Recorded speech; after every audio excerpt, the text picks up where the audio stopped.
We have prepared for a very comprehensive agenda for today's presentations.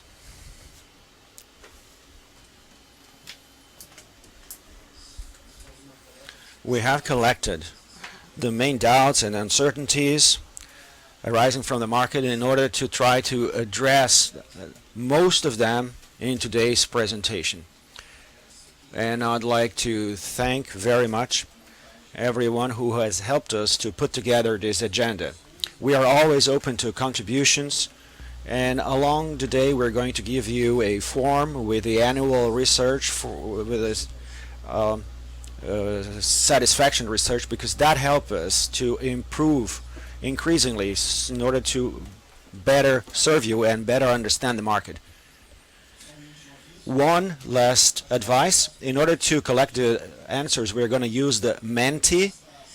So all you have to do is access with your cell phone www.menti.com using the code 7701000. So you're able not to vote, if you will, but you can send your questions as well. So I'm now going to invite Eduardo Sadomini in order to open the event Engie 2019 inside Engie engine. So the application we use is Engie, but it's called Menti, which is a pun with lie, but here we speak the truth. For those who are following us in the webcast and the YouTube, I thank you, and I thank you for those who are attending here personally. Reminding that as we have people attending remotely, we want to do this the most dynamic possible, with the opportunity for everyone to participate. So if there are any questions, please use the microphone so that allow everyone to listen, including those who are listening and watching us remotely.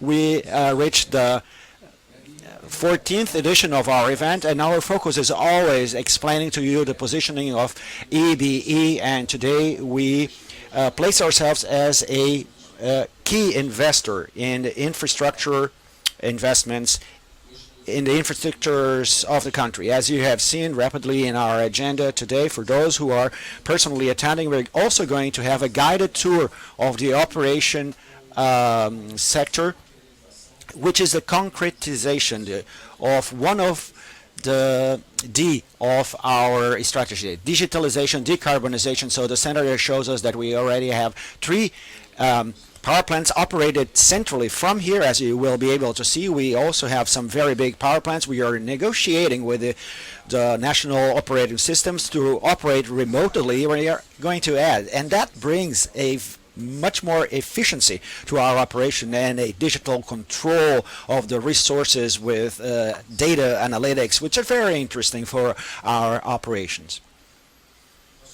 Our objective here today, as Rafael has mentioned, is to sort out main doubts that we heard. We've received contribution about the subjects that you would like to listen to, and we are going to have our directors and chief officers addressing each of the subjects and opening up for a Q&A session. So our idea is that you do not leave here with any doubts, so take advantage of the opportunity, participate, make your questions. So just to remind you of the participations and hallmarks that we had this year. We placed a Murano power plant. We started in the end of April. We started Campo Largo 2, a power plant that we are dedicating to the free market. Totally, the construction has started in August. We also started in September the transmission line of Gralha Azul power plant. We are obtaining the environmental permits slowly, and we are starting the sites slowly. We are entered the gas market with the acquisition of TAG.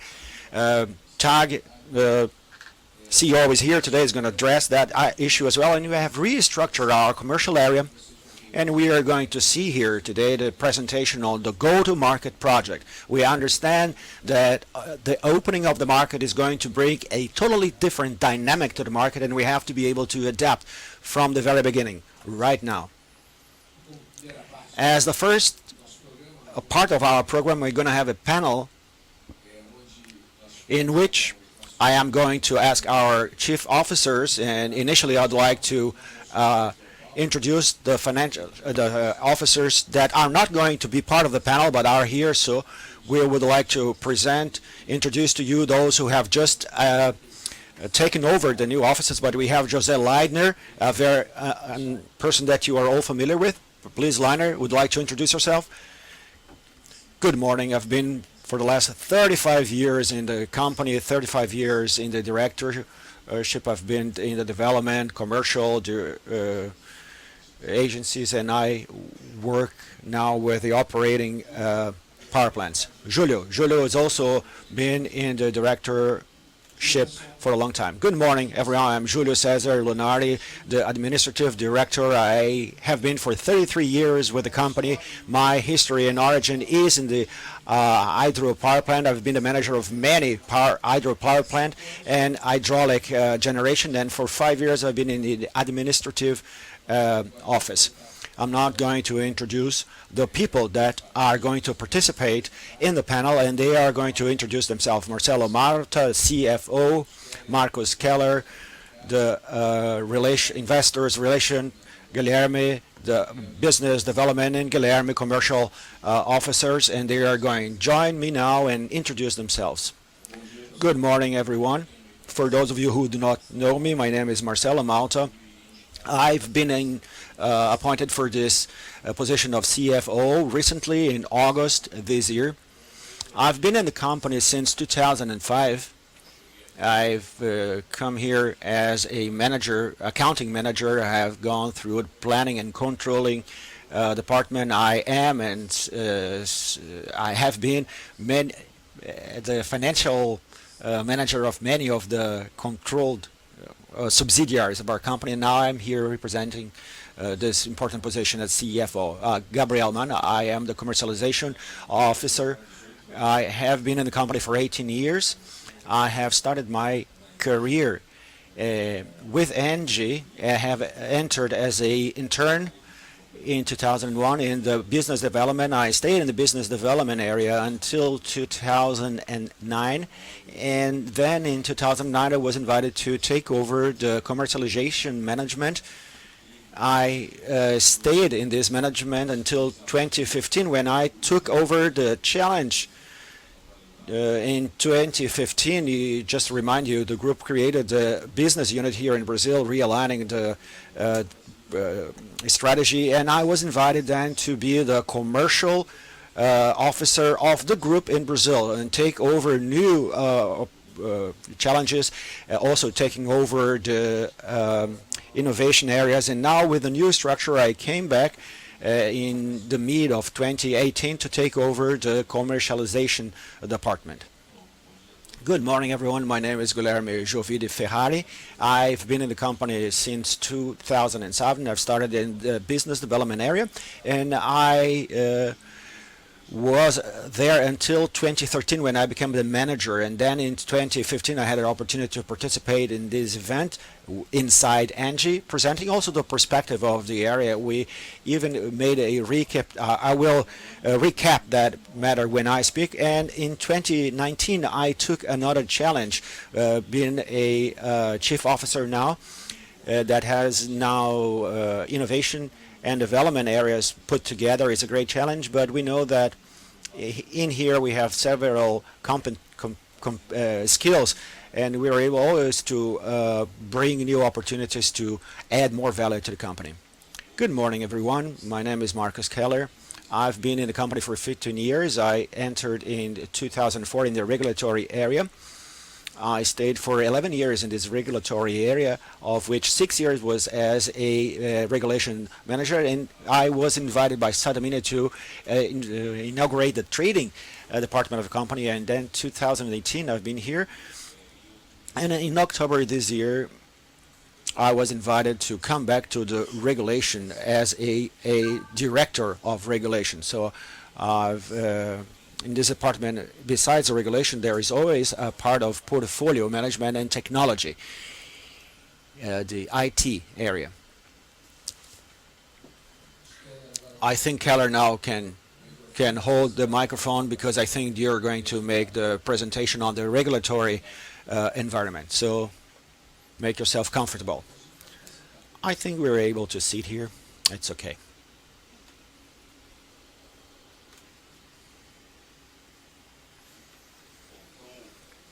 Good morning, everyone. Once again, let's start with this panel, the regulatory panel.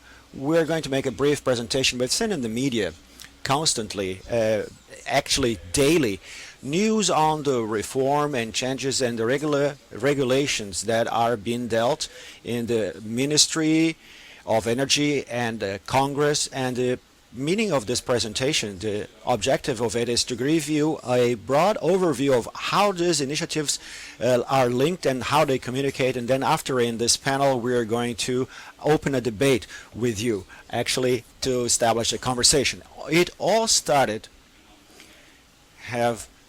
from the fact that the society is changing, the industry is changing. There is a great empowerment of people in terms of choosing. And that has happened all over the world, not only in Brazil. And we have come to the conclusion,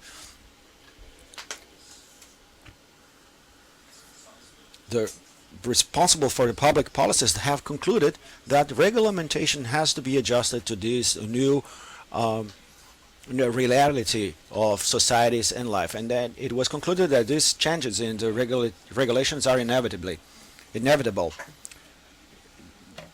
It's the inevitability of changes, and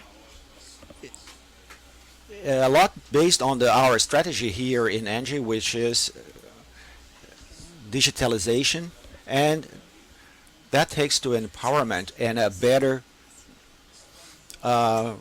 choice for a consumer. It started in 2000, still in the Temer government, and from then on, several initiatives are popping up, and we are trying to give you a broad overview of how they are organized. We have the modernization that is led by the Ministry of Energy. We have the PLS 23T, which is a draft bill. The draft bill from 2015 also was born at the Congress, was proposed at Congress. They are similar to the draft bill. And also we have the ethic code, the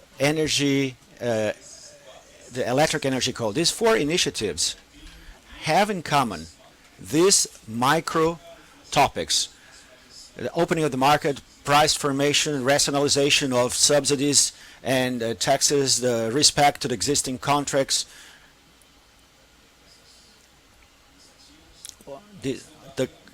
the issue of the allocation of costs and risks, and the separations of the pegs of energy. And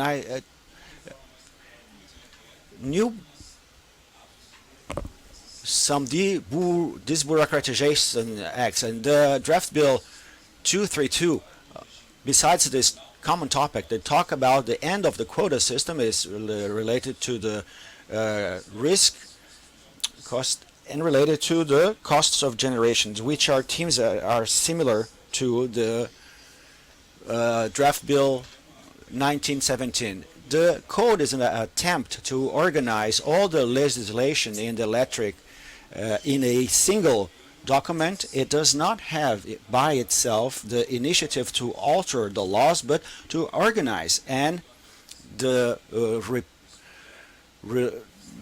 people that are putting this draft together, they are very much aligned with the other project. The project that developed the 232 or the 1917, they are very similar actually. They are going to be contained in the electric energy code.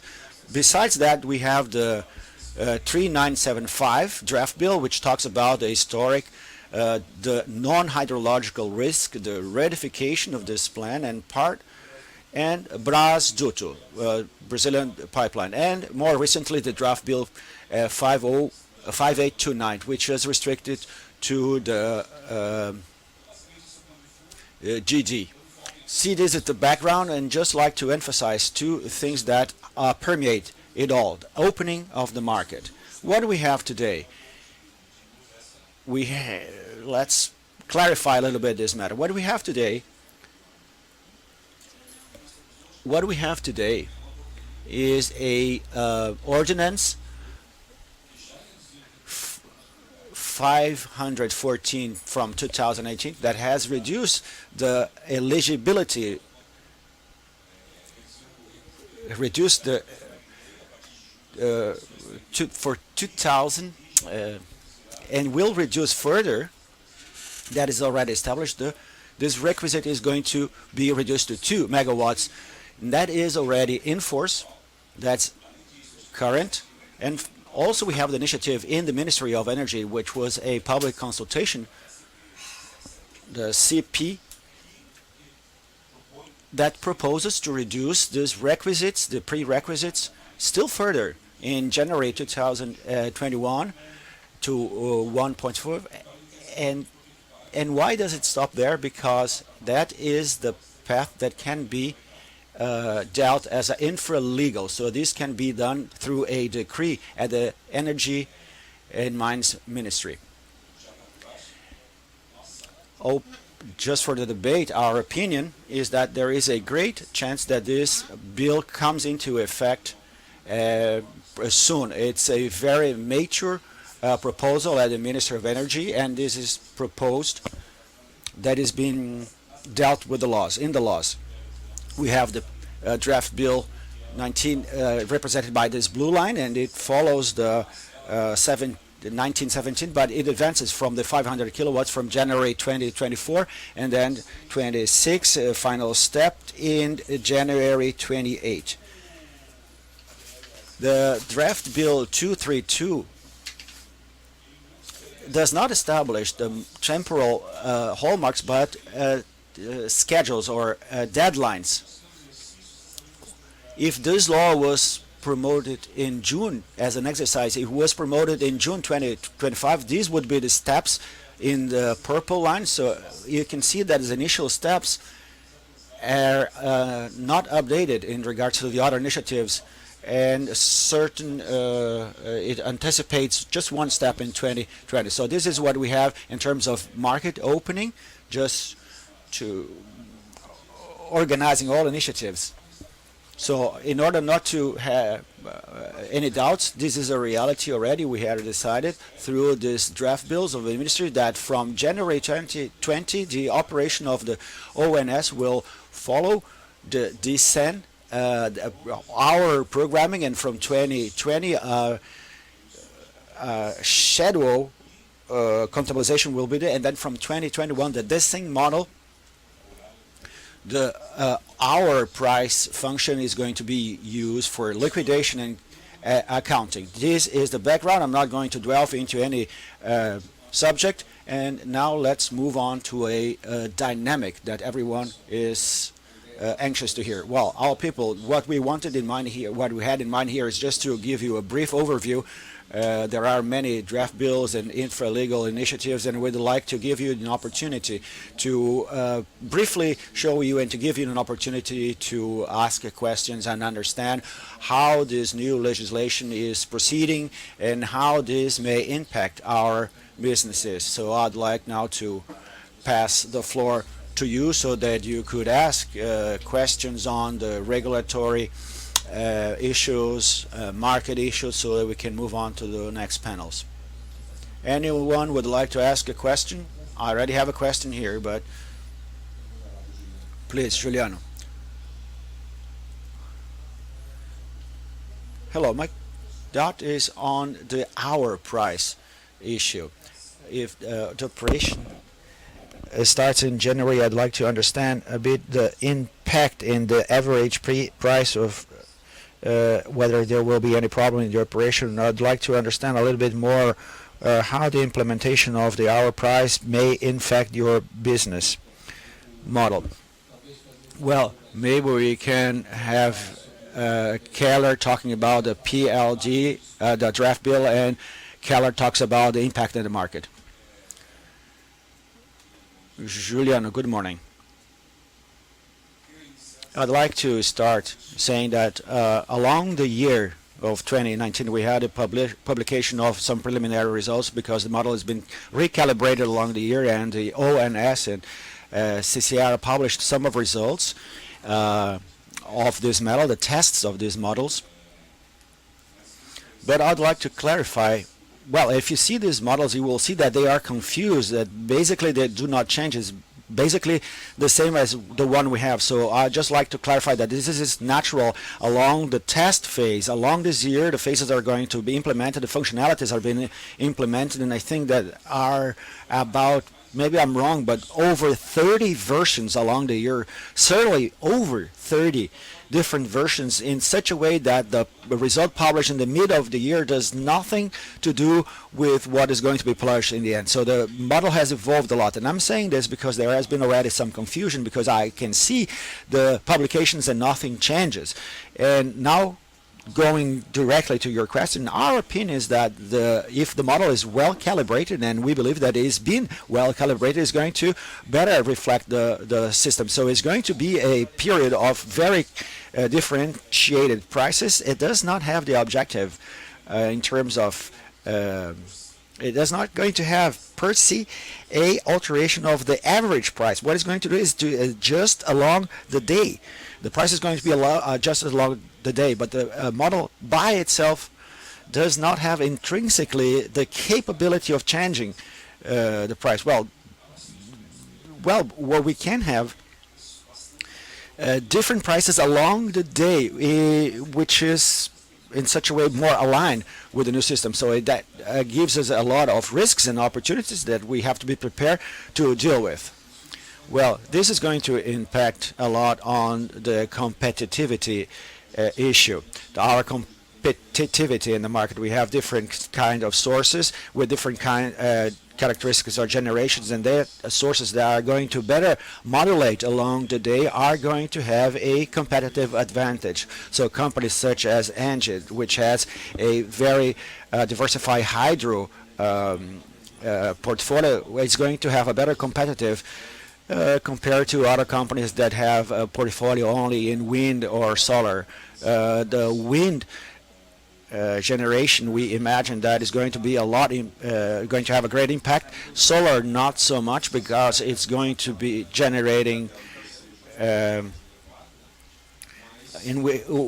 we expect the price to be more elevated. But we believe that companies that are more competitive are going to have a important competitive advantage, in our opinion. Another issue that changes the market is the possibility to create new products. Not only new products, but also to insert new technologies, so to speak. I think that are going to reinforce the issue in certain situations. The storage of energy, it's going to reinforce and allow the demand response ratios to be more optimized. We had the ONS pilot project, which was something that did not evolve a lot, but I think that with the hour price scheme, this is going to be readdressed, because the consumer is going to have an adequate signal when they can stop their productions and take better advantage of the hour prices. So in a summary, that would be, well, in a certain way, the hour price, when we have a right signal of the price, the person is not going to consume it that peak hour. If he has the option, he will try to change his consuming characteristics. So in that way, you diminish the demand on that peak hour. So that is rational, and it tries to improve energy resources along the day. Ana Carolina, so we have another one from Felipe. Carol from Credit Suisse. I imagine you do not have, perhaps no one has are certain about how the modeling of the commercialization are going to be, or in terms of pricing, and then the security, the peg of the price in the energy. And now you must have talked with the operator, and what is the modeling that they are going to adopt? If you could comment, because there are several different formats. We heard that people saying this or that is going to be, but what is your opinion on what the pricing of the security or the ballast is going to be made? Well, actually, there are several options, and still there is not a clear definition of how this is going to play out. We defend that we do something more immediately rather than to try to investigate what's the optimal form for years. So, and one of the things that we defend is that we defend the ballast of energy, and that be the production ballast, which is very much similar to the physical guarantee that we have today. We would have a ballast regulated contract for several years, 10, 15 years, but that would be enough to help in the funding of new project, and that would be the most important revenue of the contract.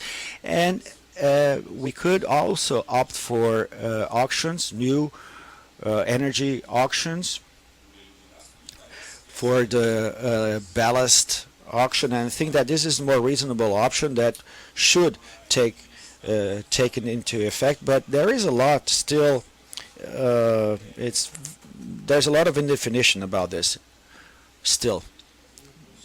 I have one doubt about the separation of the energy ballast, so to speak, and I think that you can speak a little bit. I know there is no solution, but it's just a reflection that we have to make. How do you deal with what the contracts, existing contracts? We have a number of contracts in force with mid and long term, and how are you going to separate for those contracts, and what is the impact on the consumers?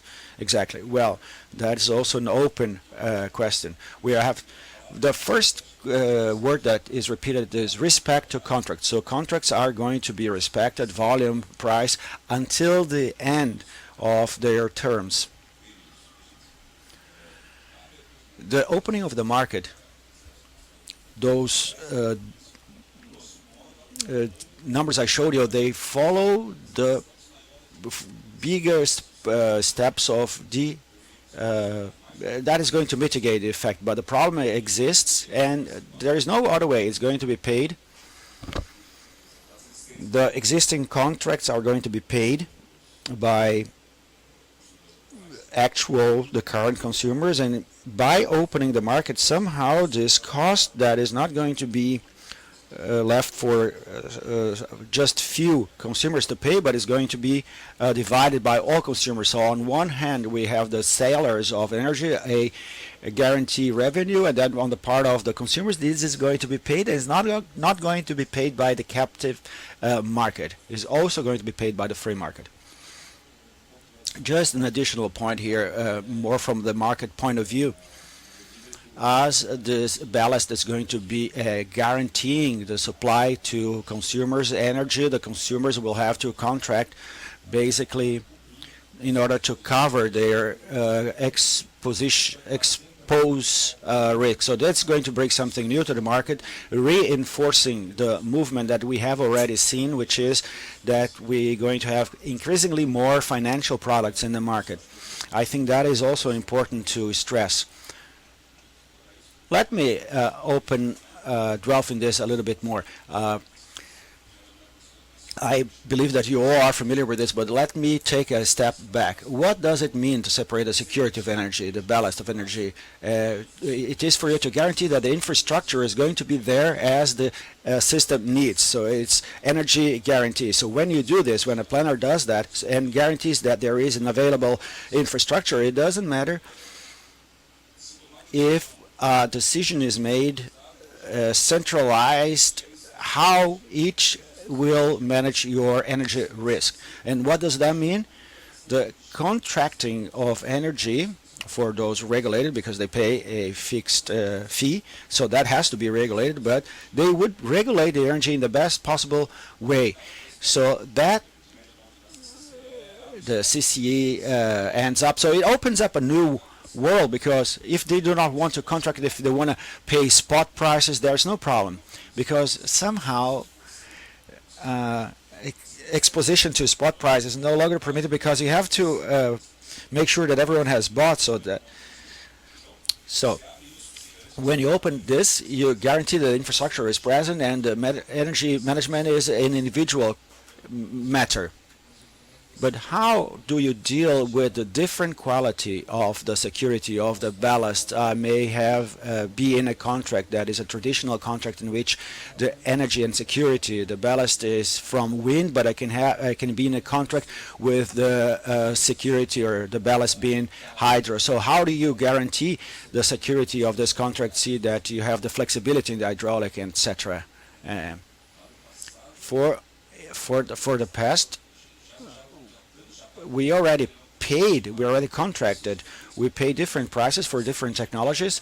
So regardless what we have done up to now, there's no way it's going to be paid directly by those who has a contract. And from there on, when this model does not exist, it's going to be paid by everyone. So the new contracts, this is our dilemma. Because if there is no differentiation of the ballast price, if it all goes by the same price, we're going to contract solar or wind, and that is not necessarily meets the security, energetic security of the system. So we have to differentiate what is to pay for attributes, system security as a hydropower or thermoelectric in the backing it up. So the trick is how to differentiate whether it is a parametric formula that is chosen by the APA or is through the market, through market competition. I think that nowadays the most probable model is that APS is going to use the parametrics, a differentiation between the sources, and they're going to pay X reais more for a different source of energy. Thank you. Felipe, do you have a question?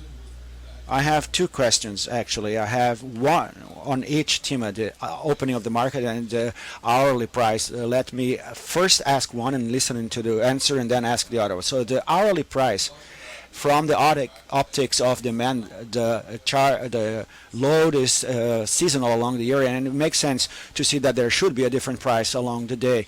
On the other hand, we have seen the hourly price that have been the PL, the draft bill shadow. I think that is going to change, but based on what has been published, we've seen that many days basically there was no difference between the hourly price, the PLD, and the hour variation. This great variation was not that great. So we started thinking, why is the model showing this? So we started to think from the optic of offer. So is the cheapest energy being produced at that time? So we thought that the system is producing this because a thermoelectric, you don't turn it on in the morning and turn it off at night. So some may operate this way, but we're not going to operate a thermoelectric. You're going to do it for 1 week. So the price of a highest energy is at night is going to be a thermoelectric, because you cannot turn it off and on all the time. Does that make sense? And if it does, what is the adjust that it's going to have on the model to cause a variation in the hourly price, hour to hour? Because you said that there should be a higher variation between the hour, or whether it's going to be more or less similar to this and not going to be so different from the hour to hour. From the optic of demand, you should be, but from the optics of offer, I don't know. Well, you've already supplied the answer. What happens? The more technical term is we have to model. If a thermoelectric needs to be turned on at 5 o'clock, but it has, for it to be producing 17 hours, it has to be turned on 12 hours beforehand, and then turned off 5 hours later. So the cost of production at this time is not only what it does mean at that time, it's all the slope, the ramp cost. And this modeling was not present in the initial modeling. It is still being implemented, but if you see what has been published, it doesn't reflect that yet. It has very little to do with what it's going to be, because this is the main characteristic. It was not modeled. And so the answer for your question is, it will depend a lot on the slope, the step of price. If we do not need a thermoelectric, we can have quick variation. We can go from zero, well, if it has a thermal, if it's already on, or if it has to, that is going to increase, to change less. So it depends on the energy stress at that moment. Lower variates less, higher, has to be more behaved. But at the end of all this, if it does not represent correctly what time the time has to be 300 to dispatch the thermal and what time I have to dispatch other sources, the price would be wrong. And the last part, thermal, flexible thermal are more rapid. They have a rapid response. They are more. They can be turned on and off more rapidly. In other technology, they are slower. So it depends a lot on the modeling of each source. Well, the thermal is not the best instrument for you to model area. You should use the hydroelectric to modulate the area. So you have the ramp up and the cool down phases. You're using thermal with a long period of ramp up and cool down. You're using it in the wrong way. So that's always it's going to show some mistakes of the operator and put the operator more on the in charge.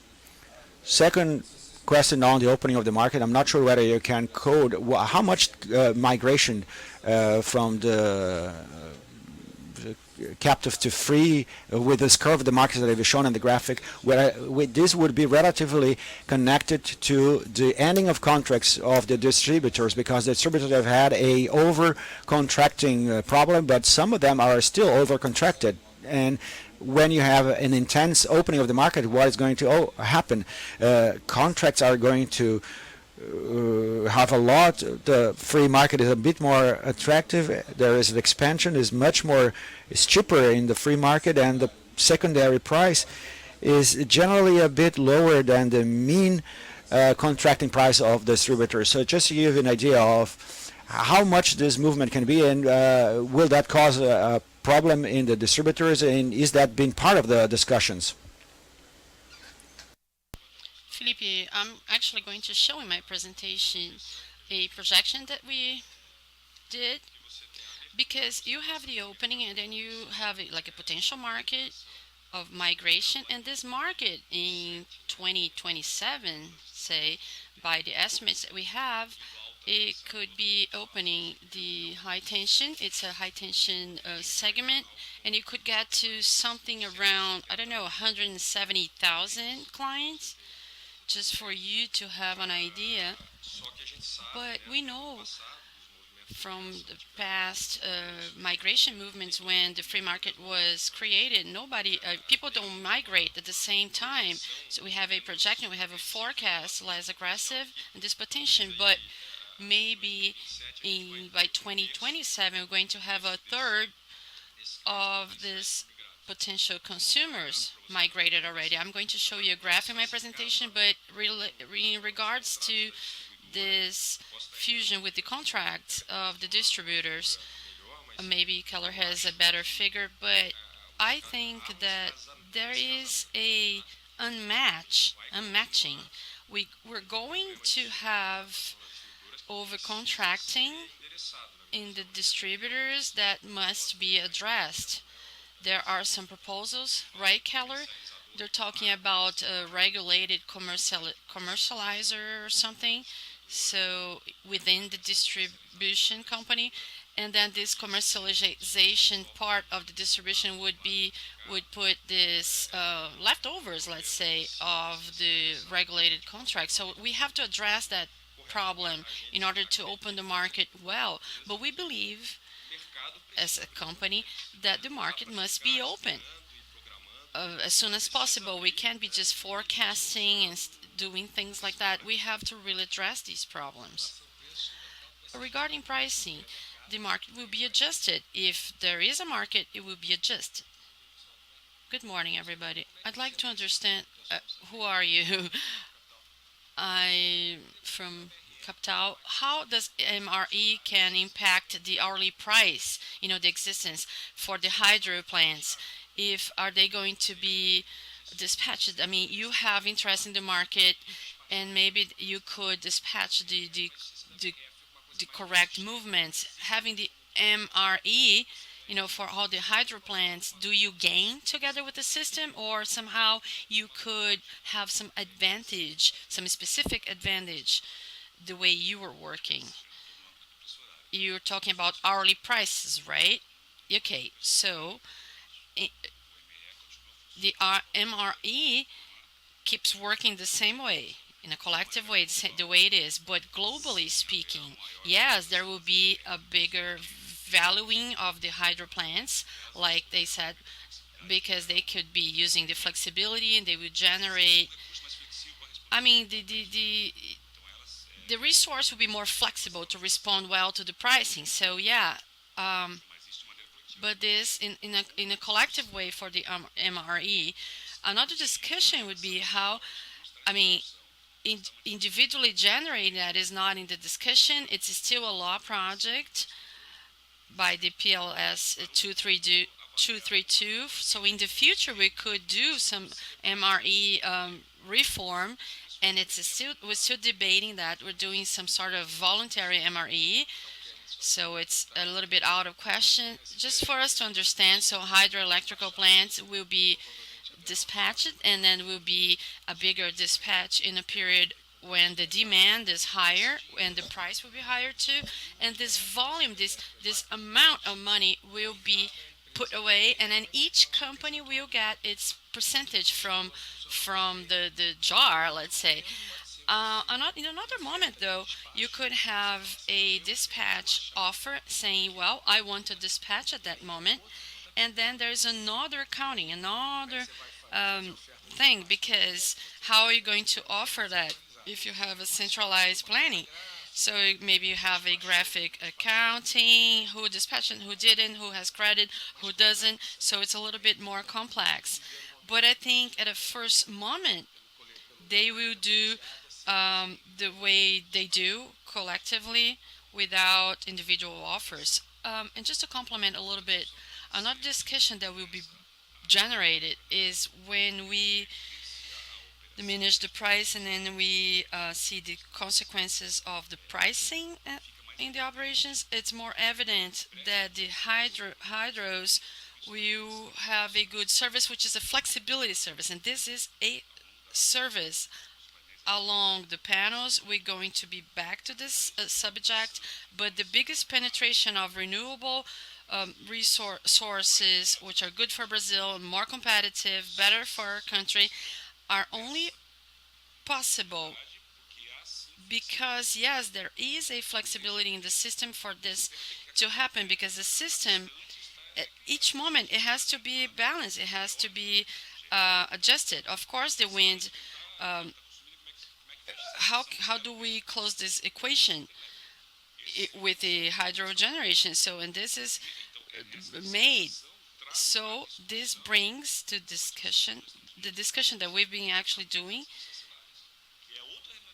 It's another compensation type, and then the hydro systems is good, and it's going to provide services of those, and then other providers will be used too. Well, we've seen that the intermittent sources are surfing in the hydro plants kind of thing. So the hydro plant is actually working for free for this, intermittent sources, because when we see the most competitive source, it's wind. We know that it's wind energy. There's a selling wind energy at a very cheap, very low price, because they're counting on the subsidiaries. They're counting with free services of energies, of flexibilization of the system, and so on and so forth. So I think it's key for us to really act fast, taking consideration these elements in order to not continue with the source that actually has an embedded cost for society much higher than it seems. The guy that buys wind energy in the free market, he's actually uh, ben- uh, benefiting from the consumers, because consumers pay through taxes this type of flexibilities, or even this subsidies, which is the reduction of the fee. Actually, I'm actually debating a lot about this. I'm insisting on this because it seems that, oh, this is so competitive, it's so cheap, but no, the price should be, it's artificially low though, it should be higher. Even with the corrections, it will be a competitive source. Just to complement a little bit, I'm André from Santander Bank. How do you understand the solution of this thing? It's going to be do energy balance, or it's going to be out of the energy balance? And the second question is just to complement Felipe's question and to understand a little bit what is the possibility or how this would be doing. I mean, how that regulated commercializer, like you said, it's going to be all the portfolio of the company or only the sub contracted part. Let me talk about my part, and Gabriel is going to talk about his part. Well, let's see. It's open still. Our vision. First moment, we're going to regulate that by the energy balance, but it's going to be different by source, by technology, probably calculated through some parametrical source. Well, it's not going to happen the first moment.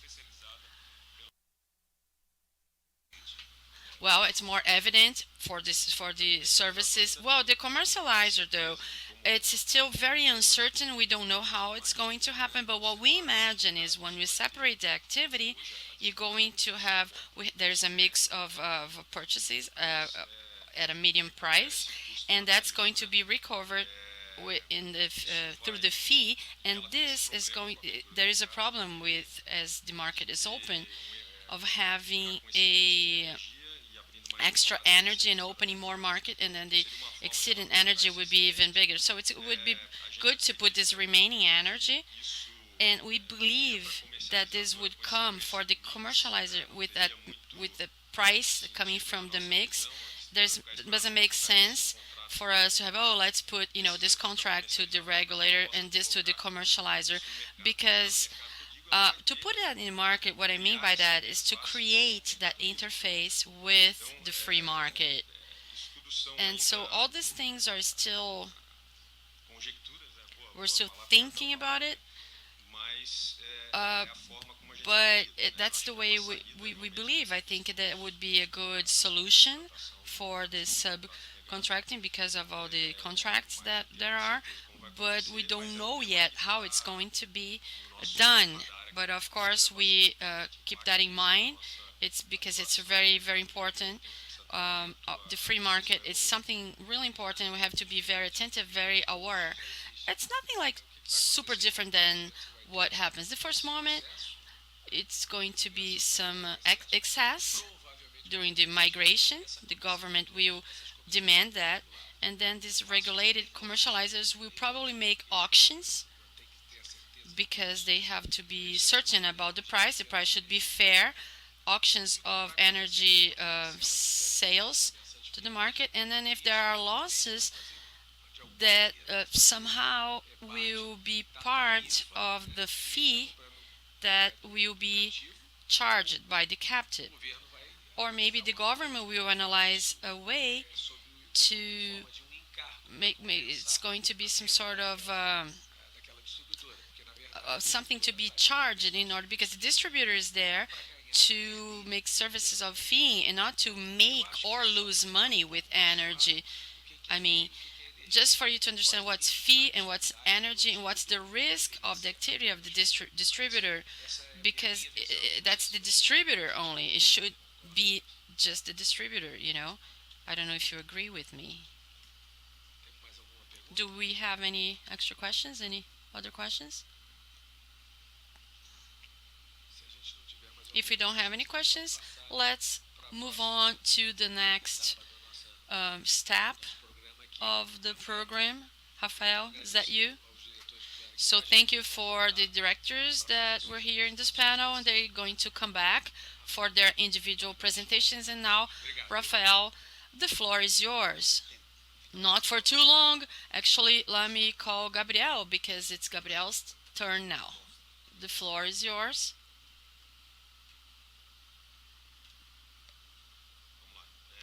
Okay. I said that I took over the.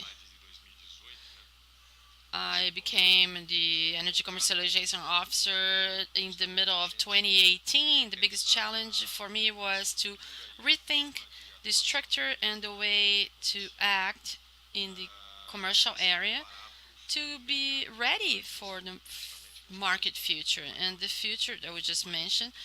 The market should be more open, more dynamic, new products will appear, and along the second semester of 2018, we designed a project which began in the end of 2018.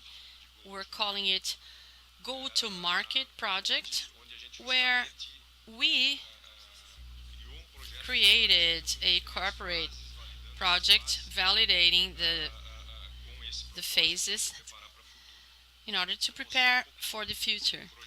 I'm going to show you a little bit of the project to see what were the motivations, so then we have to be ready for it.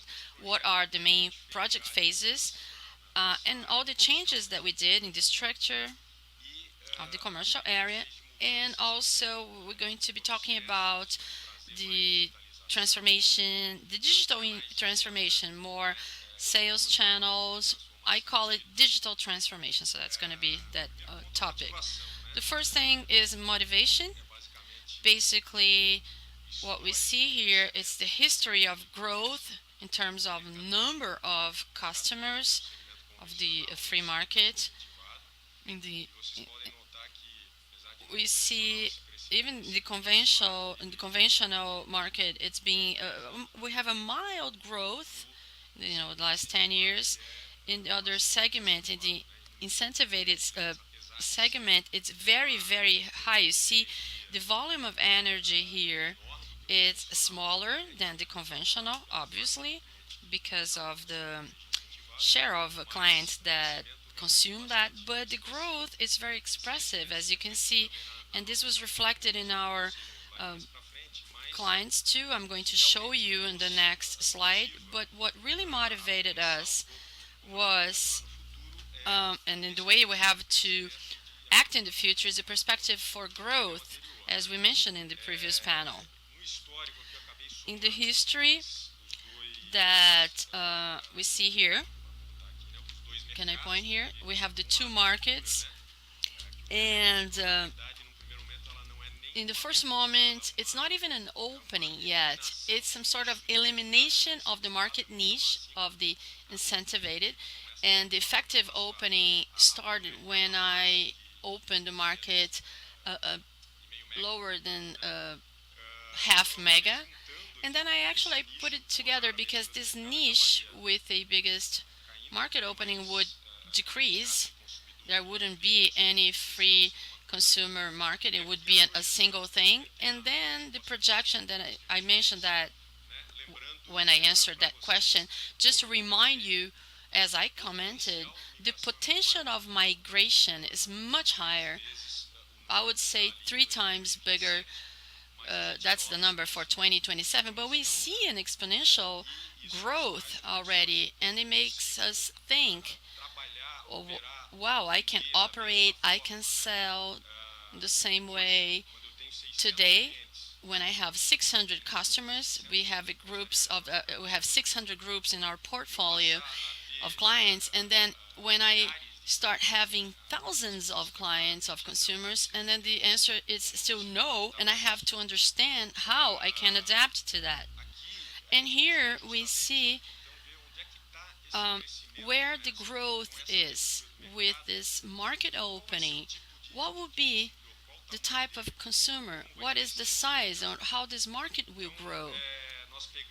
And then we took, just for you to see, the market today, the CCEE, 2007 to 2009, the EECC, we see that happening and growing in terms of number of consumers, and the clients. I mean, the consumption is very slow. I mean, this segment is smaller than one average megawatt AMW, with the total volume of energy very, very small still. And that's that movement of migration that I showed you in the incentive the one. The clients are smaller. When we see the proposals along 2018, 2019, the effect is the same. It keeps the same. A lot of proposals for smaller clients smaller than 1 mega. And when we go to our portfolio, in supply. This is a supplying in the supply in 2019. In this portfolio, we're going to have clients coming in 2020, 2021, and I see the same effect, a big growth of clients that have more clients, bigger number of clients with less consumption. So I already have in my portfolio a segment, some sort of retail gro- gross sales.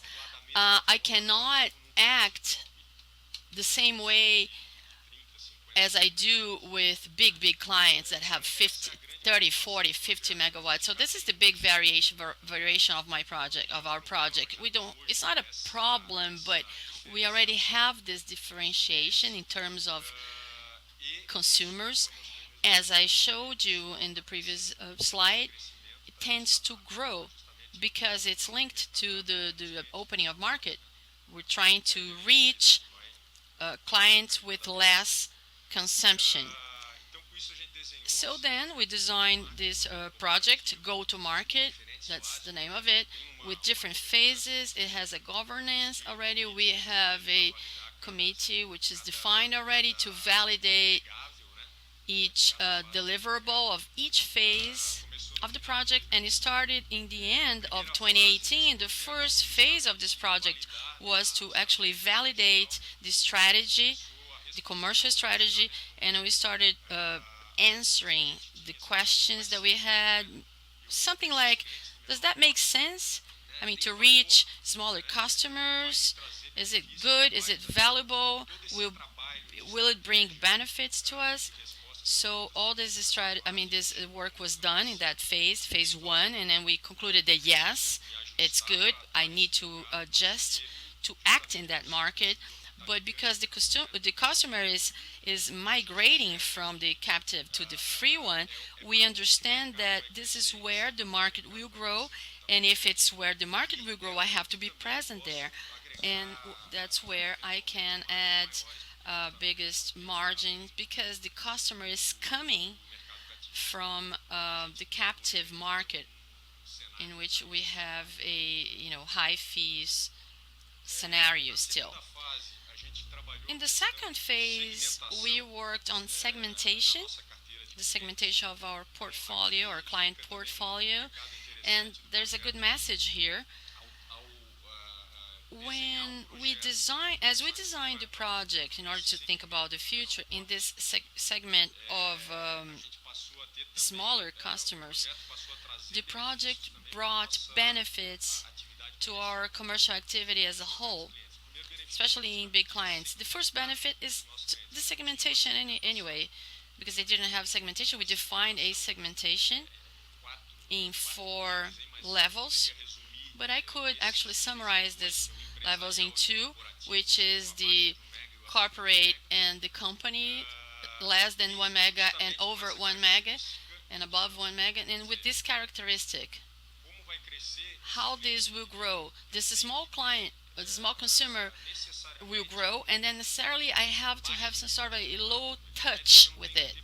It's not that I don't have to be close to him, but lower, you know, the lowest touch possible. We're going to mention this over and over.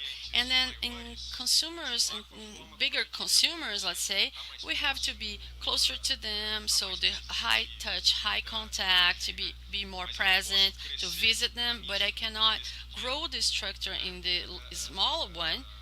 I cannot grow my structure there doing the same thing that I'm doing with the top ones, with the high touch ones, because otherwise I'm going to increase the cost of the company and I will be less agile and I will not capture all the value that would be possible to be captured there. So we did that segmentation, and there was a lot of debate to get to that, and then less than 1 mega and above 1 mega. When I speak about lower than 1 mega and above 1 mega, another important thing that it's important to be mentioned is that I'm not talking about the client consumption, but what is its load.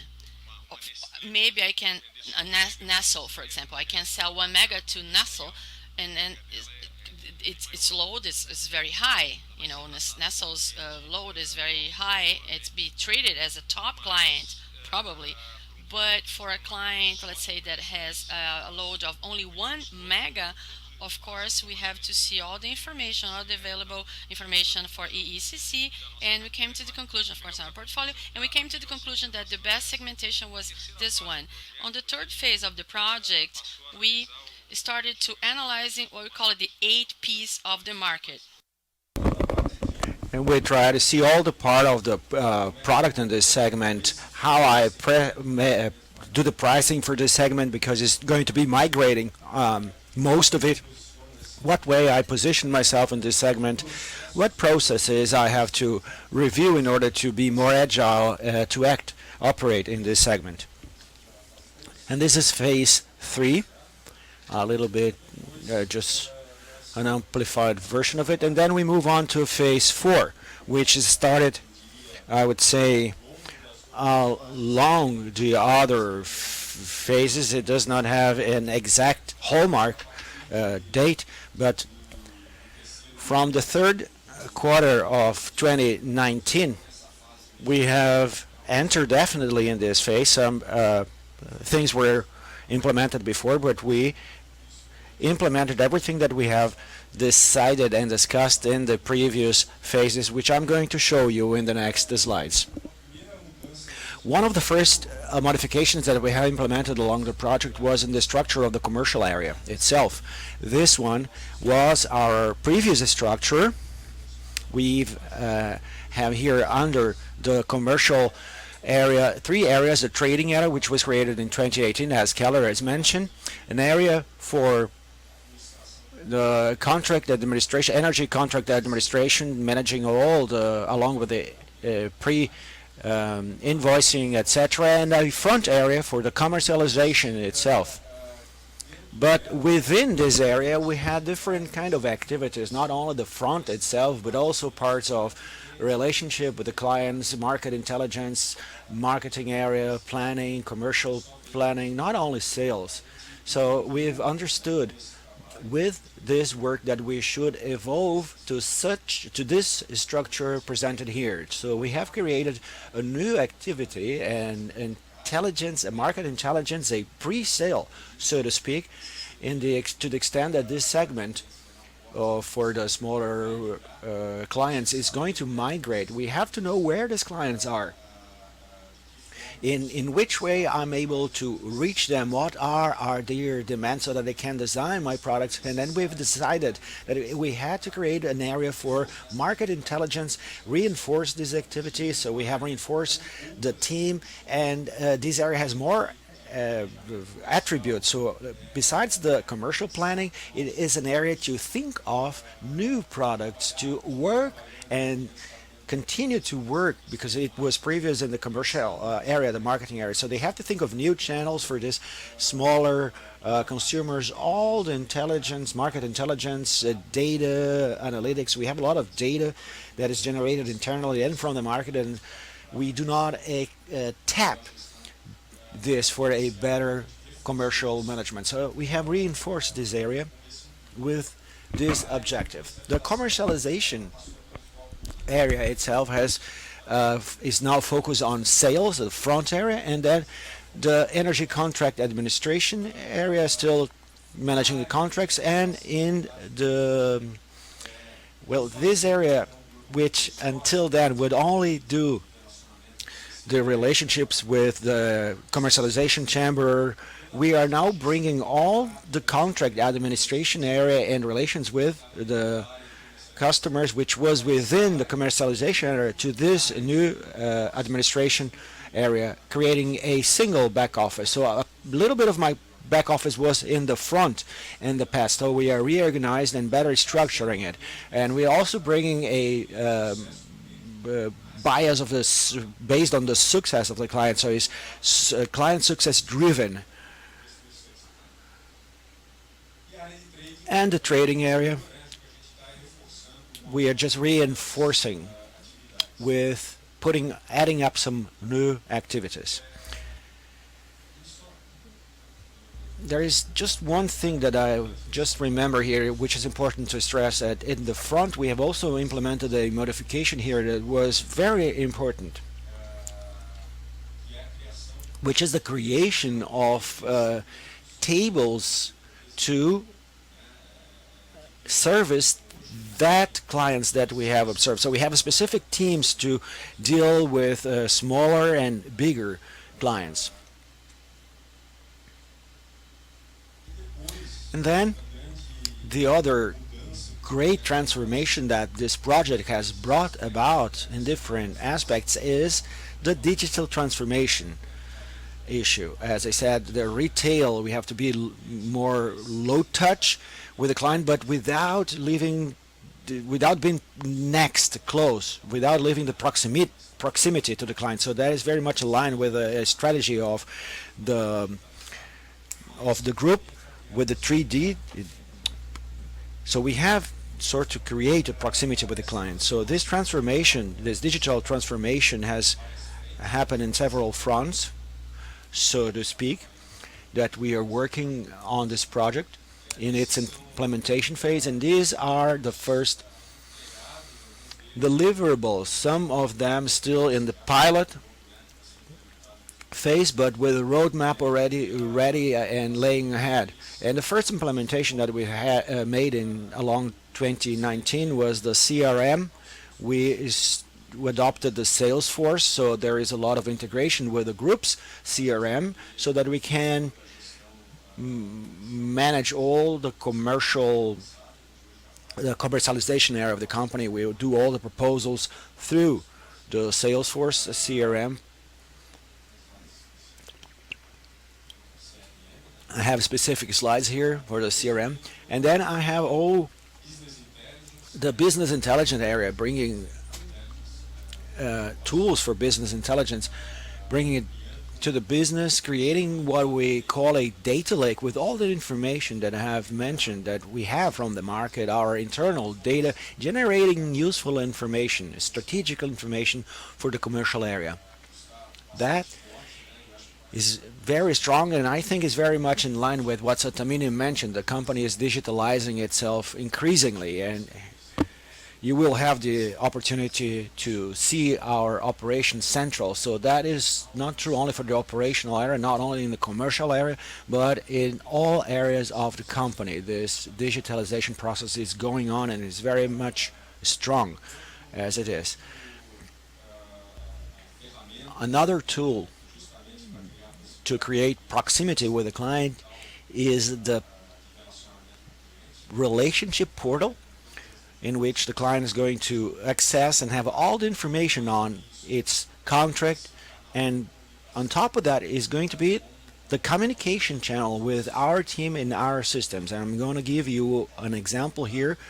Along the energy contract, you know that there are several events, several hallmarks that have to be met, and one of them that happens annually is the client to go seasonal in the consumption of its energy. Today it does that by sending by email this information, and later is going to be inputted in our corporate system. So the idea is that he is able to do it directly through this portal, and the information is already accessed in our corporate system. It's just an example. This is the kind of tool that is needed when you are approaching these smaller clients that you need to have. I cannot have I'm not able to receive 5,000 emails from clients and have someone typing all this information into the system. So this is the kind of modernization of the system and processes that we are thinking of in order to prepare for this new market and these smaller clients, without losing proximity and contact, because through this portal we are going to keep the client informed.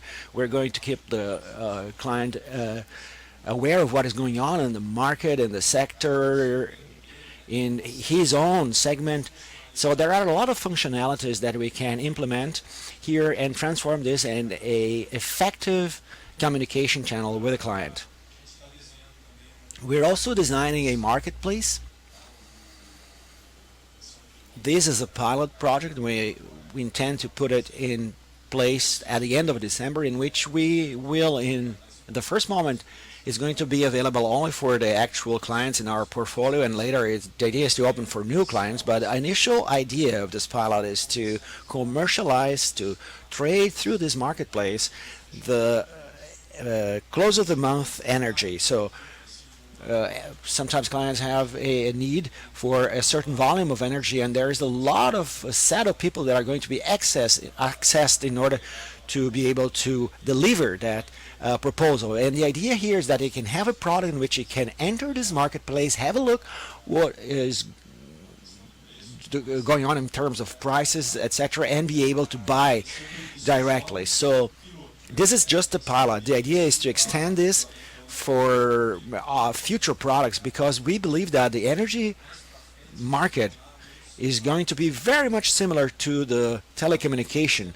market. And the example that I brought here in this slide here, we are creating a little some packages. Is not the case of this pilot because it's just a short-term project. But we believe in the future the client will be able to come in here and he will assess the product that he needs, is going to find the price, the characteristics that he is looking for, but is also going to look for find alternative products, alternative bundles for his problems, pretty much as we see in the telecommunication market. So I think our industry is marching towards this, and we have to be prepared for that. Yeah, well reminded, Sad, what I spoke in the beginning, but I think we have to stress the margins. I think here is the value of this market. It is going to increase, but it also brings more attractive margins. And in order not to leave this margin at the table, we have to digitalize. Otherwise, our cost will kill this extra margin that we are able to bring with this new market. In order to construct that portal, we have evaluated all the journey of the client. And when I speak about smaller clients, I have to understand precisely what is the journey. Also, we have to understand the big client's journey, but I have to understand the smaller clients and minimize the interfaces with ourselves, but also understanding where the needs and where the value lies for the client in order to be able to deliver the product that he needs. So this is what we've been doing. We're trying to understand beforehand what the needs are, so to design the offers in such a way that when he looks at this, he will find the exact need, the exact offer for his need. But we have to put some effort in order to understand. I do not have to customize for each custom, but I do a mass profiling, and the idea is that they will think as if Engie has thought of them individually. So this is our concern when we move on to this lower volume consumer market. And lastly, the market experience. I'm not going to speak about the whole slide, but I'd like to stress two specific points here. We yearly, just to give an example in this direction we're moving with this customer experience, we do a satisfaction research when we are digitalizing this itself, and we are doing it in different phases of their journey. So it's no good only to hear them at one stage. We have to understand them and hear them right after they bought something, a product from me, and then we have to understand and listen after 1 year of consumption, so that will allow me to be more agile and improve increasingly my products and identify better opportunities along with this research. And another important issue is that such a project, nobody does it without people, without teams, without our collaborators. So this work that we are very strong about, and our team has been very much involved in it, it's a work of creating with our teams a customer focus culture. So that is also important to stress. And this is the last slide, just to give you an overview of what we've had in terms of deliverables in the year 2019, but also what we have ahead of us, which is already programmed for 2020. The project goes on. Our roadmap is in place already. And we are working on these different fronts in order to make the company increasingly agile and digital from the commercial point of view. So that was all. I open up the floor now for questions. I'm not sure how much time I have. Well, we have 10 minutes for questions.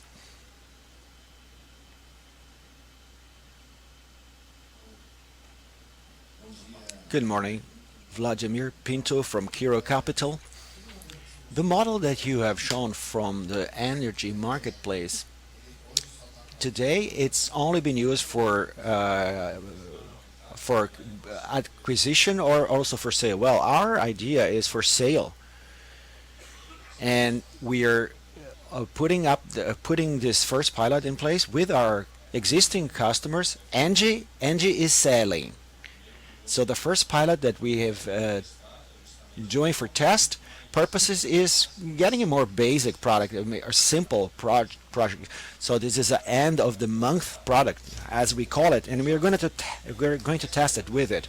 We're not going to wait trying to design the best portal in line with the innovation do test. So we got a simple project. We designed a portal. We're going to launch this at the end of the year.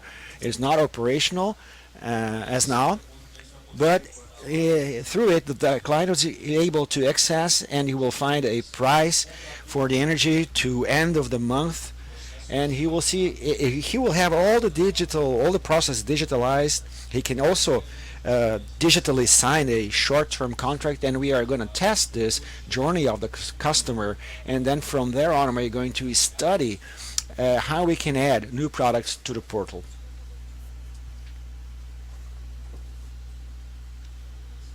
I'd like to ask a question. My name is Andre from Santander. Going back a little bit to the comparison with the telecom, why do you understand that there would be a premium to be paid in price? And after, how do you understand, or do you understand that this could cause a concentration in the market in the future, as it happened with the telecom era, these evolutions that the sector is going through? Well, that's a good point. I think that I have no doubts in my mind that in the initial phase it is a higher margin market. I think that with the evolution and the eventual concentration, we're going to have bigger player operating in the market, and consequently competition is going to increase, and perhaps those margins that I had in the beginning are going to be reduced eventually. So I think that is an evolution, but I think definitely that we have value. I think that we will have different ways to capture value as I move to smaller clients with a characteristic that is more like retail, and also looking at the Engie business as a whole, we'll be able eventually to have a bigger link with other solutions that we offer, energy monitoring, distributed photovoltaic generation. So I think that we have an added value, not only in energy, but also with the synergies that are going to be reinforced for these smaller clients. I'm not sure whether I answered precisely your question, but this is what we envisage. Sata would like to complement. When we compared with the telecom, it's more the dynamics of the market, not necessarily in the margin. The energy margin is still going to be much bigger than the telecom's margin. There is no doubt about this. He meant more like the dynamics, and we also have to bear in mind is that when you sell to this market, you end up also offering a bundle of a series of things. You sell security, you sell overpassing, you sell a lot of things. So you're going, just like when you go to rent a car, you can rent a basic car, or you can add some navigation. So you will charge a quarter of what he rented for the car to rent the navigation system. So you want a child seats, and so the margins will come from the things we bundle in the offer. Just a compliment. Gabriel, I imagine that potential clients, you will have the whole client. In geographical terms, there is no restriction at all. But the doubt is, how are you going to be known for those smaller clients that today he receives a bill from Eletropaulo or Celeste, those smaller distributors. He doesn't even know who is the generator, who is the transmitter, uh, the distributor. How are you going to make yourself, make the consumer aware of your existence? And is that going to cost a lot through marketing tools? What do you have in mind? That is a good question, and that gives me an opportunity to comment on something that we have already made, and perhaps some of you have already noticed we have in the last few years. From 2018 onwards, we've working a lot on social networks, producing content, blogs. We review our whole homepage and site, and that has brought new business as you move on to these smaller clients, we have to use those tools, and this is one of the attributions of this intelligent market intelligent area that we have created through this channel to generate leads, to qualify these leads, and to give a ready ball for the commercial area to kick and close the business. So we are going to have this kind of channel. We're going to have to invest in marketing. We are already investing, but much more, I would say, on this digital marketing strategies, perhaps regional events. And I think that this is is contemplated in the roadmap of the project. And I think that we are also going to evolve to have new sales channel. I cannot operate in the retail market with a self-team. Possibly I will have to go to reps or representatives or brokers. This is already a reality in other units of business of Engie around the world. Such as Engie in the United States, for instance, we have exchanged a lot of information with them. So this is where I imagine we're going to move to in terms of sale channels. And in some way, this is going to increase our capillarity. It would increase our presence in such a big continental country as ours without necessarily exploding our marketing budget. This is what we believe, but we have a way to follow. It's contemplated in the roadmap, but we have to take one step at a time. And with concept that I mentioned that is a little bit related to innovation, is test, assess, redesign, and move forward. Gabriel, just in the part of the management of this smaller customer that you said it was a mix between wholesale and retail, how do you contemplate dealing with the defaults in the payment? Well, I'm not sure. Perhaps Malta can add, but we see this. We know, we are aware that there is the risk insolvency. We know that telecommunication there is, distribution there is, and it takes a time from cutting off the customer. It's things that we already have in the market. We're going to have this in the smaller consumer market. And what we're doing as we digitalize, we are trying to analyze do a credit analysis, digitalize. It doesn't mean that I'm going to sell to everyone. That's why in our estimation I did not put the whole potential of the market, because there is a lot of filters that you have to apply to get to your effective market. But you have to automate and have a credit analysis process to simplify it and digitalize in order to minimize the insolvency problem. But we expect there will be this problem. Yes, we do expect to have some defaults here and there, as in other markets. And you have different mechanisms to tackle that. Not only credit analysis, but you perhaps could hire a security, a contract for, or you can add a fee to the contracts in order to mitigate the risk of the portfolio as a whole, or put this additional for clients with a higher risk. So these are formulas that we are still studying. But yes, we do expect it to happen. There is a insolvency potential, but we are contemplating and preparing ourselves, and I think that the company has a very important track record on in this matter. It has doesn't have any insolvency in the corporate market. So this is a segment that we already operate because we have almost 200 clients in our customers that are already in this segment, and we maintain this track record of not having any defaults with our clients. And because we are very rigorous in terms of credit analysis, and that somehow protects us. Well, exactly as Gabriel has mentioned, obviously because of the volume, the credit analysis is more simple. As alternatives, in our view, we hire some sort of insurance, and we embed that in the price, or we aggregate a fee to the price to mitigate this risk of insolvency. So that's basically it.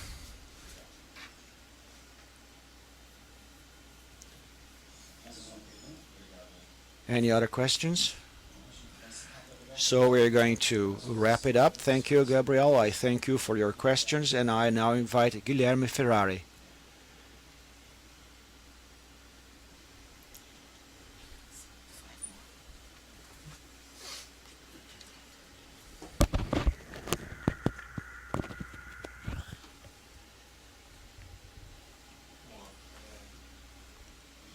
Good morning, everyone, once again. The objective here is to show you the way that we've gone through in the last few years, and actually doing a recap on what we have presented from to 2015 and the evolution that we have, and to show our capacity in diversifying. That was the great thing that Engie was able to do in the last few years. We moved from only generation and created new opportunities, and I think that this is one of the topics that we are going to tap and explore, and we're going to opt for a question and answer session at the end, so let me speed it up a little bit here. So as I mentioned, Engie is looking for infrastructure investments. It is not only generation. We have two successful cases. Recently, TAG distribution. Thiago is going to TAG acquisition, and Thiago is going to speak a little bit about that. And we have this different focus, and to meet this focus, we end up looking for the best opportunities available in the market. We've been doing that with the generation area, the wind assets and solar assets that we have developed in the last few years. We always try to buy the best in the market. We do not start in the initial phases, because we notice that there are better skilled players, so we select the best players, we select the best assets, and that increases our competitiveness. And another fundamental point here is to have projects at different stages of development, not only initial stages in which we had always to start when there were opportunities for auctions, we had to go after a project that year. So now we've put together a portfolio of projects in which allows us to have a specific planning, and we've done this very successfully in the last few years. And another fundamental topic here, especially in regards to renewables, is to have clusters of businesses. It's hard to be competitive in small projects, so you have to have areas with large scale projects, areas with synergies in terms of operation and construction, and obviously gains of scale with customer. This is what we've been doing. We try to keep our project portfolios along this line. As a result of all this strategy of ours, we end up having an opportunistic view in the short term, and we have three examples of what happened in terms of generation assets TAG, Miranda, Jaguara, we managed in a short term make an analysis and utilize all the capacitation that Engie Brazil has in terms of maintenance and operation of its generation asset. That was a great competitive advantage that we had at the time. And TAG, as I mentioned, TAG, as I mentioned, was also a vision of the group, and we were able to mobilize very rapidly. And Gustavo is going to delve into this later on. The the focus of the company, where we aggregate value. We are in a chain in which we are able to aggregate everything, and we have the development, implementation, and commercialization, as Gabriel has mentioned. As you were able to see in Gabriel's presentation, there is a market to be tapped, and it's a very big one. And with this atomization and this capillarity, one of the alternatives is through new projects.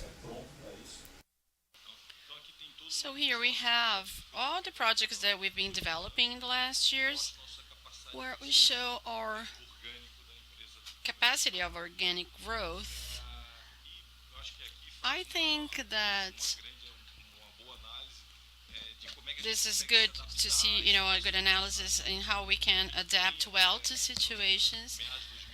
Till the middle of 2016, we had the regulated market with good, interesting prices, prices that could add value to the company. And then at a certain moment, we surfed these waves. We were successful in Campo Largo, in Buranas, in Ferrari. Pampa was there too at the time. And some projects that in which we were successful, and then the price of the regulated market was appropriate, was good. From 2017 on, though, we had consequences the of problems of the economy in our country, and then we had problems in the auctions. Prices decreased strongly, and then we thought, well, what could we do? We cannot stay only in this market. If we stayed only in that market, we would destroy the value of the company. So we had an alternative, an option of looking for an open market, and we did two projects, and which will be presented after my presentation. Projects that are driven, towards the free market too. So we left this.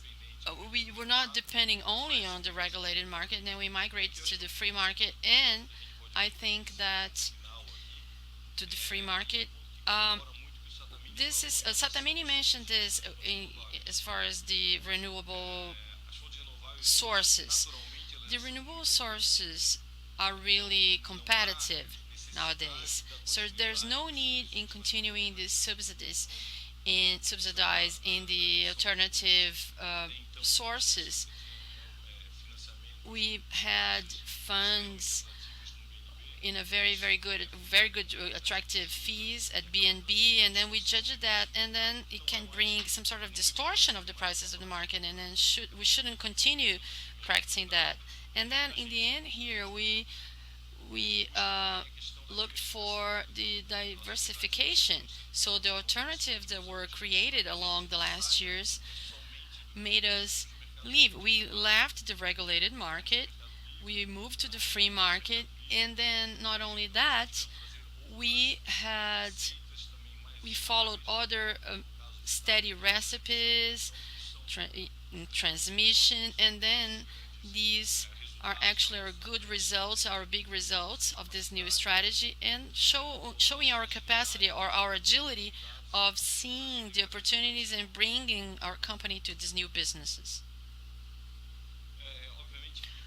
Of course, that there are huge challenges for the development. They're not easy tasks whatsoever.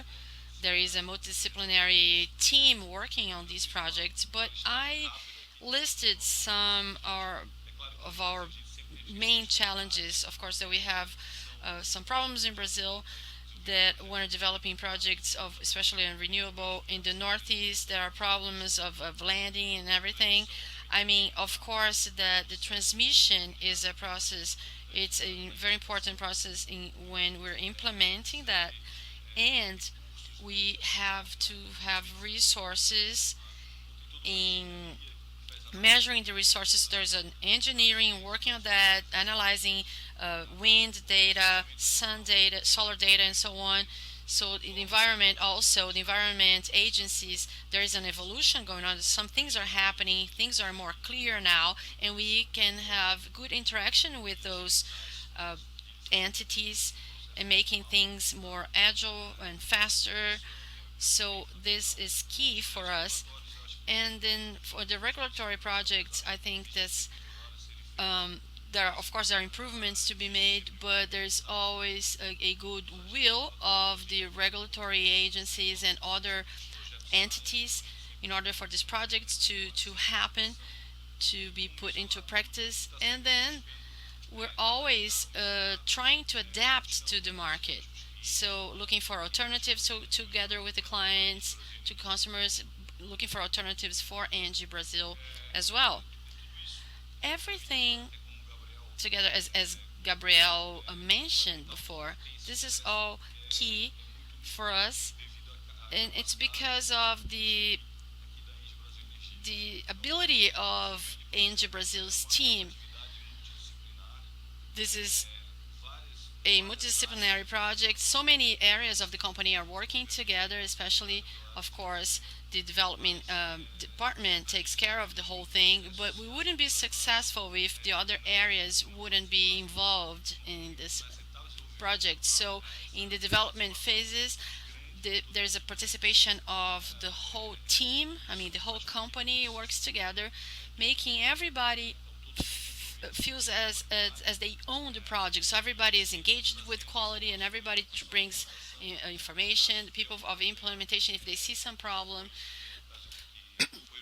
something that was created or generated in development, they tell us, they come to us, and they say, because we want the project to be improved all the time. So this improving cycle is always happening, and there's an integration of the team, so the teams own the project and they are part of the success of the company as a whole.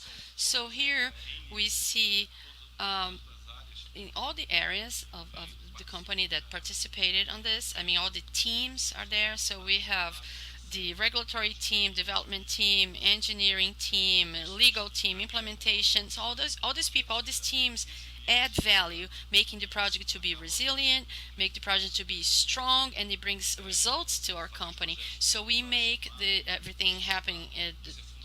Uh, I mean, we do it fast, and then it's important. So the return to the company is concrete and it's fast.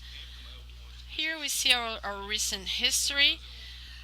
There is a timeline here. So in 2015, around the middle of 2015, we had we were talking about business developments in a meeting.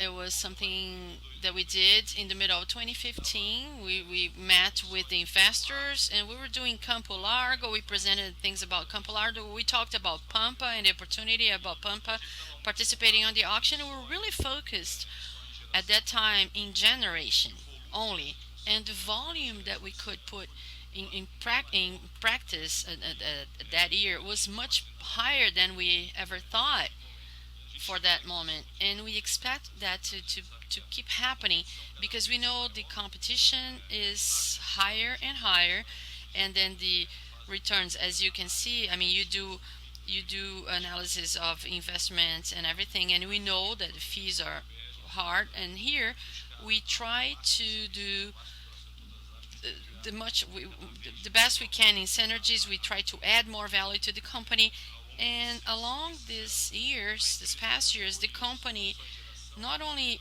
in generation, but we wanted to highlight Umburanas. It was a project very. It was a very good opportunity. Renova owned that project, and Renova had a lot of problems, so we brought that project to our company, and we implemented that at a record time. When Renova closed, and then we started commercializing. I mean, in less than 18 months. So it was a very strong uh, work that the implementation team did. So we did everything at the due time. So everything was good. Jaguara and Miranda, as I mentioned before. Gralha Azul in 2017 was good. I'm going to talk about Gralha Azul soon. And Gustavo mentioned also things about the other ones. So we're talking about 34 billions in investments of EBA. Engie Brazil Energy as a whole, Engie Brazil did all that, and with all the participations, and there are 12 billion only for EBE in that cycle.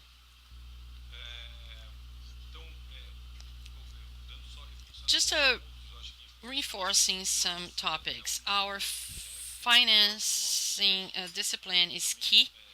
The subject is important. We really go by the book. We really follow the projections by the book, and the results are very satisfactory. Health and safety is key for the new businesses. The company is extremely demanding with its employees. The policies are very strict. Along the last years, we have been performing everything very well as far as health and safety. And a point that it's not sometimes is not mentioned so much, but I think the next years it tends to be more spoken about our development with the communities. There are many works, a lot of social works done in the area. So the social side of the company is really strong, and I'm proud of speaking about the projects that are very successful in the regions that are in need. We have sometimes the government doesn't get there, so it's important for companies like ours, private companies that actually go and invest in social projects because the places need that, and it's key to reinforce the partnership that we have with our clients. Gabriel and I mean, we work together a lot, especially in developing projects. We do the commercial area demands from us, and we demand from them. I mean, we want to make projects, they want to have energy, so we do this together. And there's a very cool example that we did with the L'Oreal Cosmetics. There was a very important, it was a very nice sustainable partnership that we made with L'Oreal, and there was a campaign about the energy that they were buying from Engie. So projects that really add value to both companies. There was a zero carbon journey done with L'Oreal. And then about the clusters, I think it's key to say it's important to talk about the portfolio synergies. We bought a project in 2010, Campo Largo, and it has 327 mega in operation, so in commercial operations up there, 361 megawatts in construction, which is Campo Largo 2. It's in construction yet, and there is a capacity of development for 313 MW. For the first phase, we have half regulated and half free market. And down here, we have the Umburanas project shown there. The purple and yellow there. I think it's the best place for wind, compared to the whole world. I mean, it's very efficient. Just to show you the synergy between the phases. I mean, it's like having an island of Florianopolis with all. I mean, it's big. It's equivalent to the whole island of Florianopolis. I'm going to show you a fast video so then you can go ahead and analyze it. In this cluster, there's more than 5 billion investments, and then more than 10 million of social and environmental investments, and the radiation is strong here. So in the future, we're developing already the possibility of making a hybrid project, which is a mitigator for what was mentioned before by Keller and Gabriel. Just for you to show you, there is a minute and a half long video just to show you what Campo Largo and Umburanas look like.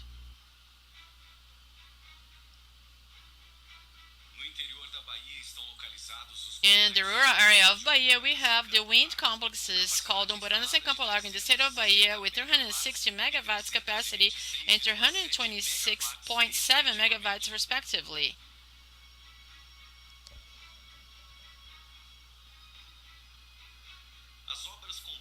The constructions have 265 foundations in 100, distributed in 175 kilometers of accesses, which is enough to link the cities of Florianopolis and Joinville. And it's an area that is totally um, it's an island of the Santa Catarina Island. From all the wind parks, the volume of concrete used in the constructions of the two complexes would be enough to fill up 40 Olympic-sized swimming pools or more, or bigger than a Maracanã Stadium. So 100,000 cubic meters of concrete, and the volume of steel, it would be enough to make 9,000 an Eiffel Tower and a half, 9,000 tons of steel. 2,600 components were made for aero generators, towers, nacelles, and hubs that, if you align them, would occupy 70 kilometers of a highway. So reuniting all the transmission, high and medium tension, it would be 1,400 kilometers of steel cables. It's like linking Florianopolis to the state of Brasilia in the federal district. It was installed more than 2,300 poles and structures, and at the peak of its activities, there was 90 fronts of work simultaneously with 3,000 employees working at the same time. More than 6 million Brazilian reais were invested in social projects focusing in education, health, environment, and income generation, impacting the local economy and generating and clean and sustainable energy to feed and supply houses and companies around the country. Engie, 20 years. This energy we celebrate together.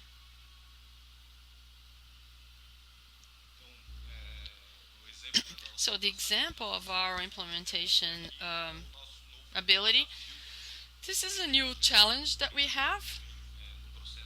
It's a process of internal approvals and development, which is the Santo Agostinho project. It's a new area for us. It's part of our portfolio already, and we've been improving this project along the last years with the same idea of having possibility for expansion. We want to have commercial operations by January 2022 in order to make it viable and especially to feed the demands of the commercial areas. Our main challenges is the first transmission auction.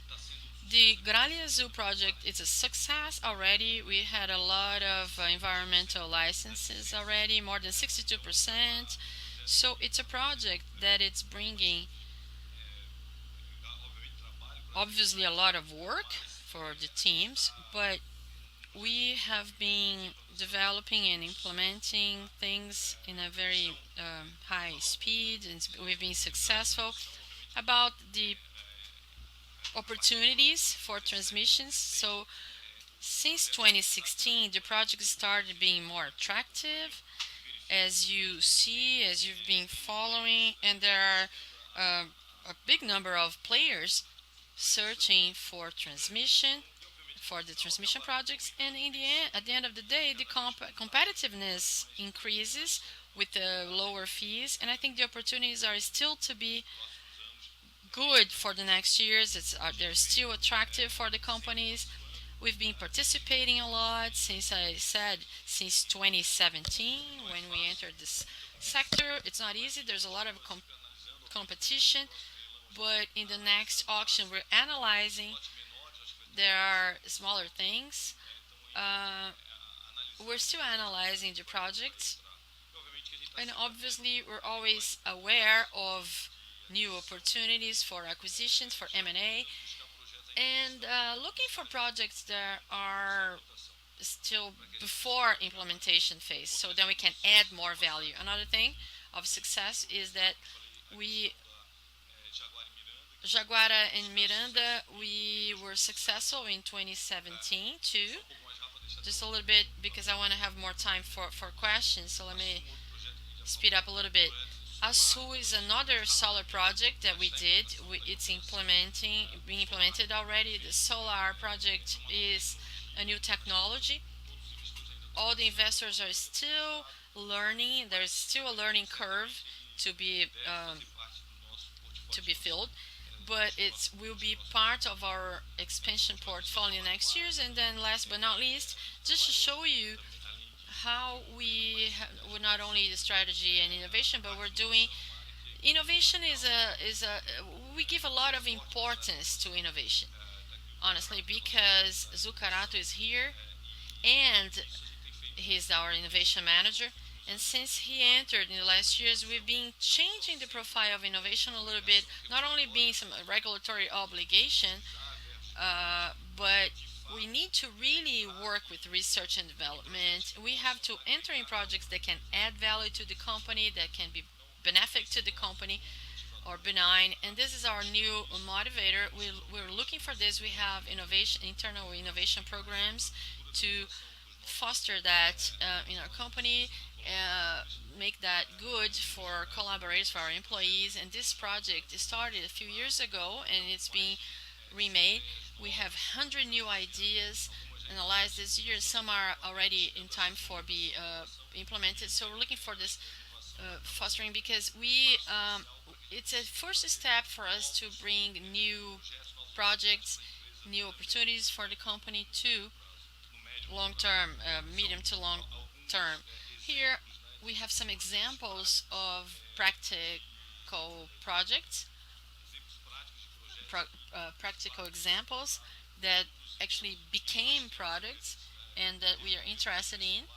We had the first R&D solar, which was good for to analyze new technologies to see the behavior of these new technologies. We have the R&D for energy storage. So the company looks for innovation all the time using actually R&D budget, which is an obligation actually, but in projects that can bring in the future good opportunities for the company, real opportunities. I'd like to thank you, and I'm here if you have any questions. I'll be more than glad to answer your questions if you feel the need.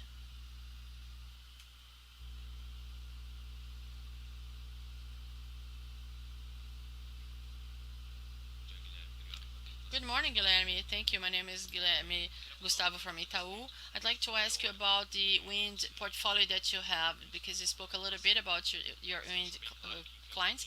You said that the company explores a lot of synergies in order to really put this cluster, especially assemble this in Bahia. It makes a lot of sense. But my question is, as far as to when or where you see room for growth in that country, in that state, not considering the bottleneck in growing. I mean, is there a possibility for you to have a belt effect if you have a space in a small territory? Is this a threat, or maybe in the future this can be a little bit more attractive to grow in wind in other states, as Rio Grande do Sul, for instance? Do you have a profile of sales a little bit different to have a more diversity because of the implementation of because of the I mean, because there's a lot of different events, maybe it could be attractive to open a little bit. I mean, to let go of this synergy in order to gain through other fronts. I mean, does that make sense to you? Do you have that in mind? It makes a lot of sense, though. Yeah, definitely. I just showed the map of our development so far. We were focused, specifically in Bahia, of course, looking for synergies and about the hourly price. In the past, because we didn't have that hourly pricing, we didn't we would analyze that, but the hourly pricing matters a lot now. So uh, we are definitely going to define a new state. Rio Grande do Norte is a new state. We've been analyzing that, but the wind profile of Rio Grande do Norte is a little bit different than the profile of wind in Bahia, and it makes new value to be added in our portfolio. So we analyze other opportunities in other states, of course, together with the regulatory area. We will analyze, is this going to be good or bad? Will this add value or subtract value? So Rio Grande do Norte, yes, adds value. Of course, in Rio Grande do Sul, it can be good. I mean, it can add value in middle or long term. In the Northeast, though, we still have a good potential to grow, and the quality of the northeastern winds is something not seeing globally. I mean, the volume it will still be, it's still good to be explored. And as far as conflicts of projects, I mean, it's something that we have to really make it, keep it in mind. In Bahia, all the projects that have been developed so far, they are extremely interesting because they have a natural protection. I mean, they are in this flat areas, so nobody can get there. So it's really protected. The belt effect doesn't happen. I mean, the trade mill effect, whatever. So when you move to other places in Rio Grande do Norte, for instance, there are areas that have been developed already in the past, and there are conflicts among the entrepreneurs, and we try to avoid that, and it's key to avoid that. So this is something to be analyzed. Yeah, we have to analyze hourly pricing. We have to analyze other states to actually add in our client portfolio, and the physical characteristics are analyzed in order to avoid conflicts with companies that already have authorization to explore that. And so, thank you. Oh, as I mentioned before, in the wind project in Santo Agostinho or even in Bahia, the solar potential in those regions is good, and we are analyzing that already. We're doing environmental studies, and then maybe mid term we will try to implement a project like that, which would be good. It's going to be good for the PLD hour of that company. I'm Juliano from UBS. The biggest part of your expansion is towards driven to the northeast, and the biggest number of clients, consumers are in the southeast. What about the risk of submarket? Is it relevant to you, the risk of submarket, and how are you protecting yourselves? And the hourly pricing can increase? Well, Keller will help me though, but obviously, when we develop something, we're analyzing risks all the time. So we price it somehow. There is a pricification of our pricing. But yeah, there are two subjects that we really take in consideration. Um, the submarket in the Northeast exists. I mean, the risk exists. It almost happened this year. Yeah, there is, but there is a risk, and it's a risk that there is a due date. I mean, there's a deadline. It will definitely decrease a lot or end because there is an expansion which is already contracted, hired already. I mean, maybe if in just a few years, this risk tends to decrease. I'm talking about that risk for some markets. But the risk for hourly pricing, it's a project. What is a project? It's a project. As Guilherme said, there is not a simple way to say, oh, the hourly pricing is good or bad for the wind source. Even in the Northeast, the I mean, the places, we analyze that with the best techniques. We analyze that hourly. And then in development, we take in consideration the risks as we establish prices too. I mean, so I think this is important. It's key, and also the hourly pricing. We have to keep it in mind. We are a portfolio. I mean, a company that manages the a generation portfolio. We don't have only wind energy. When we look for a company that's purely wind, there's no way for it to be protected. So when you bring the wind energy to our portfolio because we have a lot of hydro, what happens is we reduce the risk of our portfolio because the profile of generation along the year, they are complementary.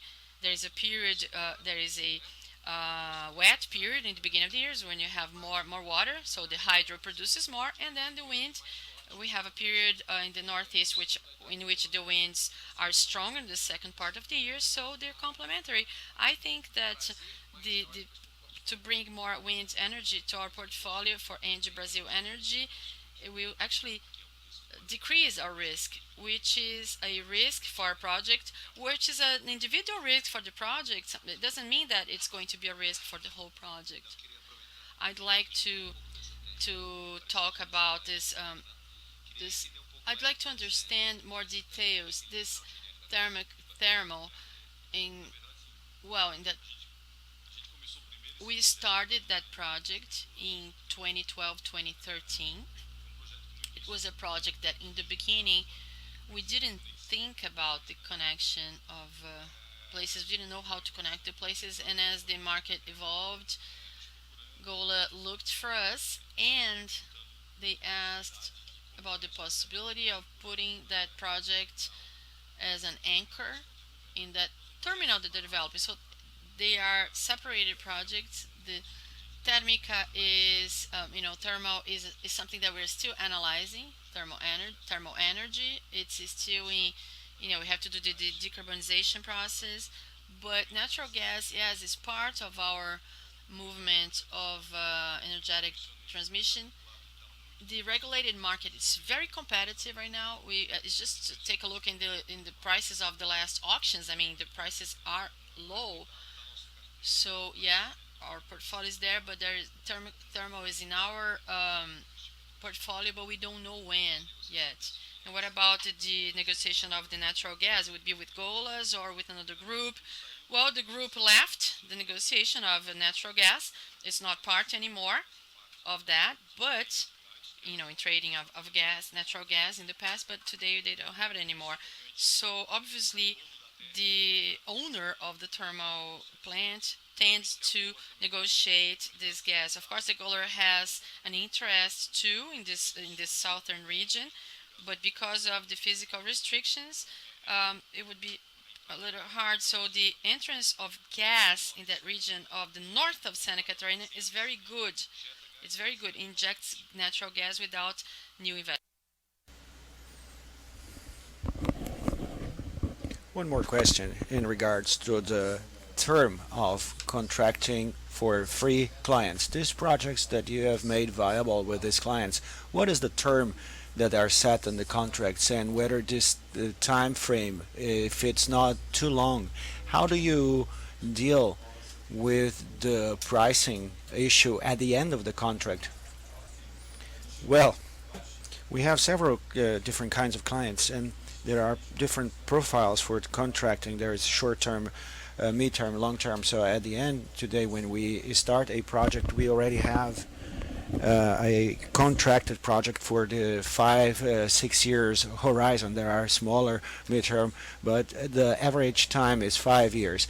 In regards to the second question, is always a good question. What is the future price? As Satomini has mentioned today, the energy price for wind energy is low, but it has an attractive that comes from the hydro. So from at the moment when the subsidy for renewables is stopped, I think the price is going to increase a little bit in comparison to what it is today. So this is a dynamic that is taking place on the market, and our regulatory folks are always on the ball in order to orient us, to tell us in order how to do better. We expect the market to be better in the future. So this is what I'm going to complement. We are conservative. We put relatively small prices for future prices, but the reality, and we've been doing this for 21 years that we've been here in the country operating generators,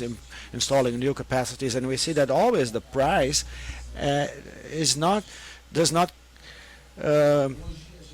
meet of that previous forecast that we made. So looking forward, we have it conservative, very conservative. Right? Our expectations is that the price is going to be much higher than our models are set. People use very high prices in the model. So when we go to a competitive market, we have faced some problems because of this being conservative in our estimation. So what's important is that we have these elements that distorts the price to be purged out of the market, because then you're going to have a real view of the problem. If you do not solve the subsidy problem, if you have crossed subsidies, we end up with problems. You have a very big pipeline project development pipeline. You also have M&A pipeline. Do you think you have a specific kind of asset that should be done in M&A? Well, as I mentioned in the beginning of presentation, the M&A is an opportunistic case that may pop up today when we received a project that is already undergoing and is a meat project, is a discount in the cash flow. And to add value, we have to be in the whole chain: development, commercialization, implementation, and commercialization. If you get a project that is already implemented and developed with the PPAs, it's going to be discounted from the flow effects, and we end up not being as competitive as we could. And the M&A, we enter when we are able to add value. TAG is an example of this, which is a great project with different know-how. So we were able to add value there. Jaguará and Miranda was also the matter of long-term commercialization of the energy. So these are punctual project, and we have to analyze whether we have to add value, not only to see just it's just another one to discount our cash flow. So we enter when we can be competitive. So when we find a 10 megawatts contracted for 20 years, there's no good to look at it because I'm not going to be competitive there.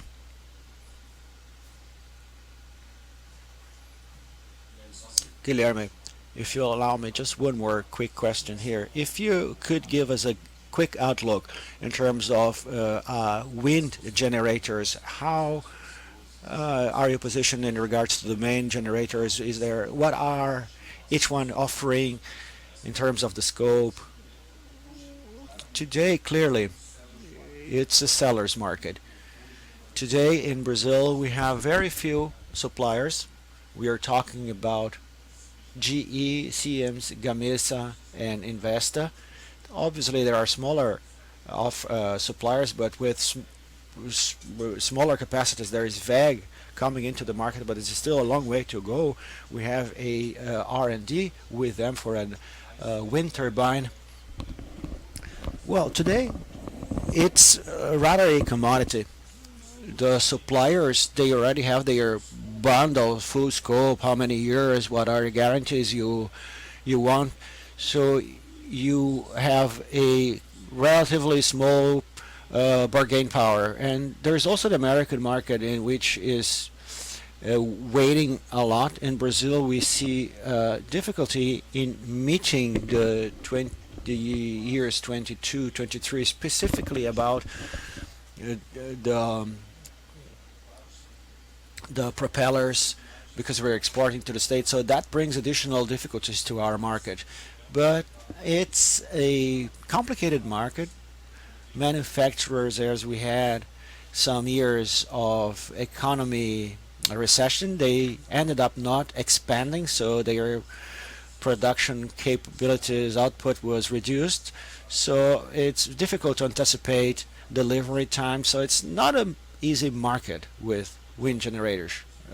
Just coming back to the concentration issue, we have GS, Siemens, Siemens Gamesa. They operate our power plants in Trairi. GE has the highest concentration because of the era Austin. They have inherited the Austin machinery.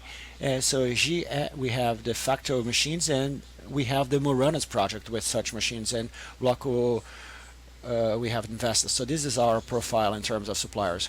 So we have to break up now. I'd just like to break the news here. We're going to have a coffee break here, and we come back in 20 minutes. But the news that we have to break is that once again we are in the ESIS portfolio with one of the 7 companies that are, since the incept of the EASY years, the 15th consecutive year last year. We still don't know how many were left in the portfolio, but last year was 28. So that brings us, we're very proud of it. So that shows us we are in the right way. So let's go to the coffee break, and in 20 minutes we're back. People who are watching us online, there are some people there are online. I hope that they will forgive us for this brief break that we have. We're going to have now Gustavo Labanca's presentation, the CEO of TAG. Then afterwards we're going to have Gustavo Malta's presentation, and then we're going to have the guided tour to our COG, our Generation Operation Center. What I would like to ask you is to not forget to fuel the research. That is very important for us in order to improve our event, in order to improve this event for you even further.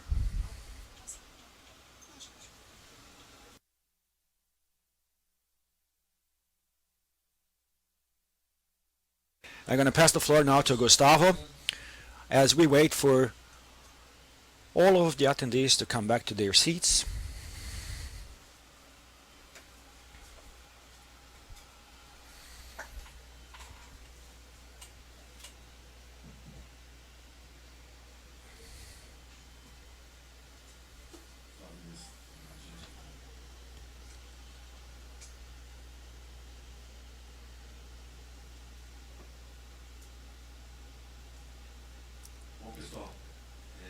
Well, good morning, everyone. It's a pleasure for me to take part in this Inside Engie event, and now with a new challenge at TAG.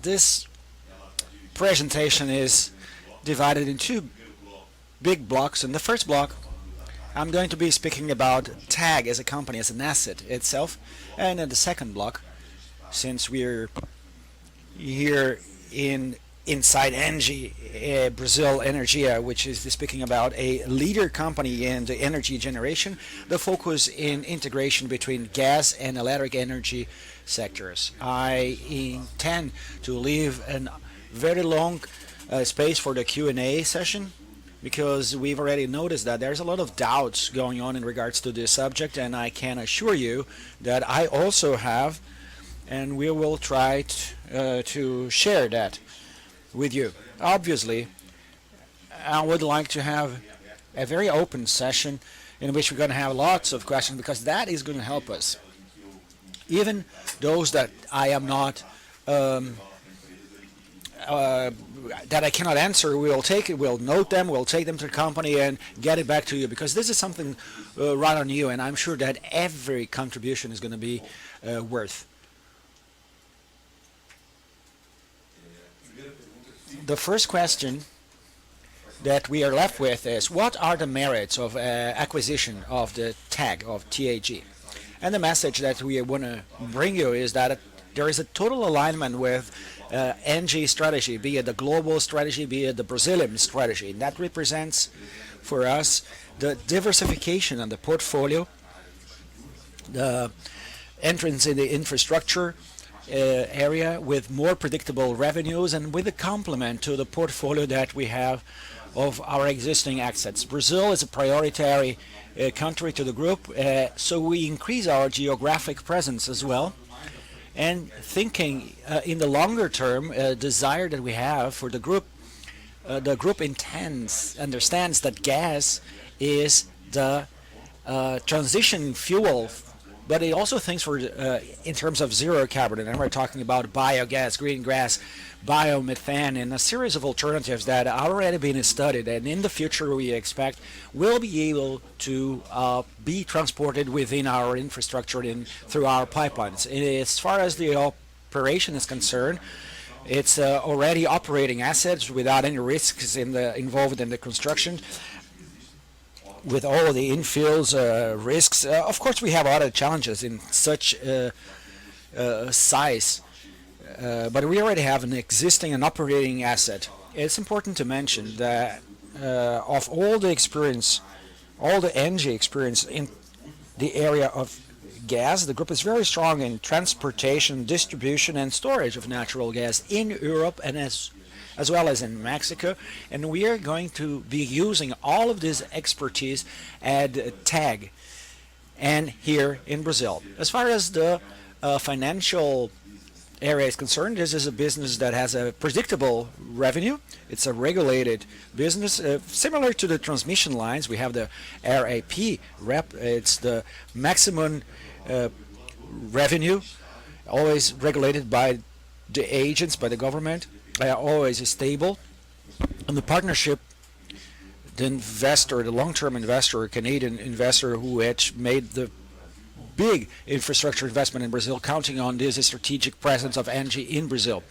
It's interesting. They wanted a local partner, and they understood, and they saw Engie as a local partner. And the project finance is very important for our competitiveness in the auction and the sales process. And later on, I'm going to show you that all the contracts are adjusted through inflation and exchange rate variation. Talking a little bit about the asset itself, it's an asset that can be found along all the coast of Brazil from Pecém, Ceará to Rio de Janeiro, and part of it from Urucu, Manaus, inside the Amazon basin. So there are 5,500 kilometers of pipeline.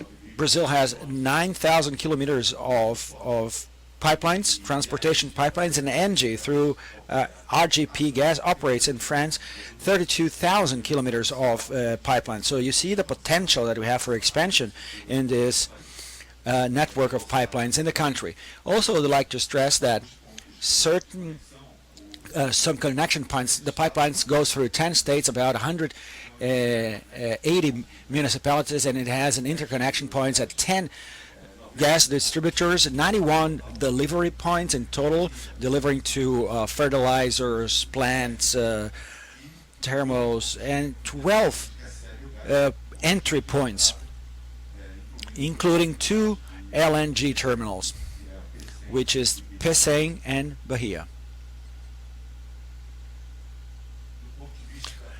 From the contractual point of view, there are 3 periods.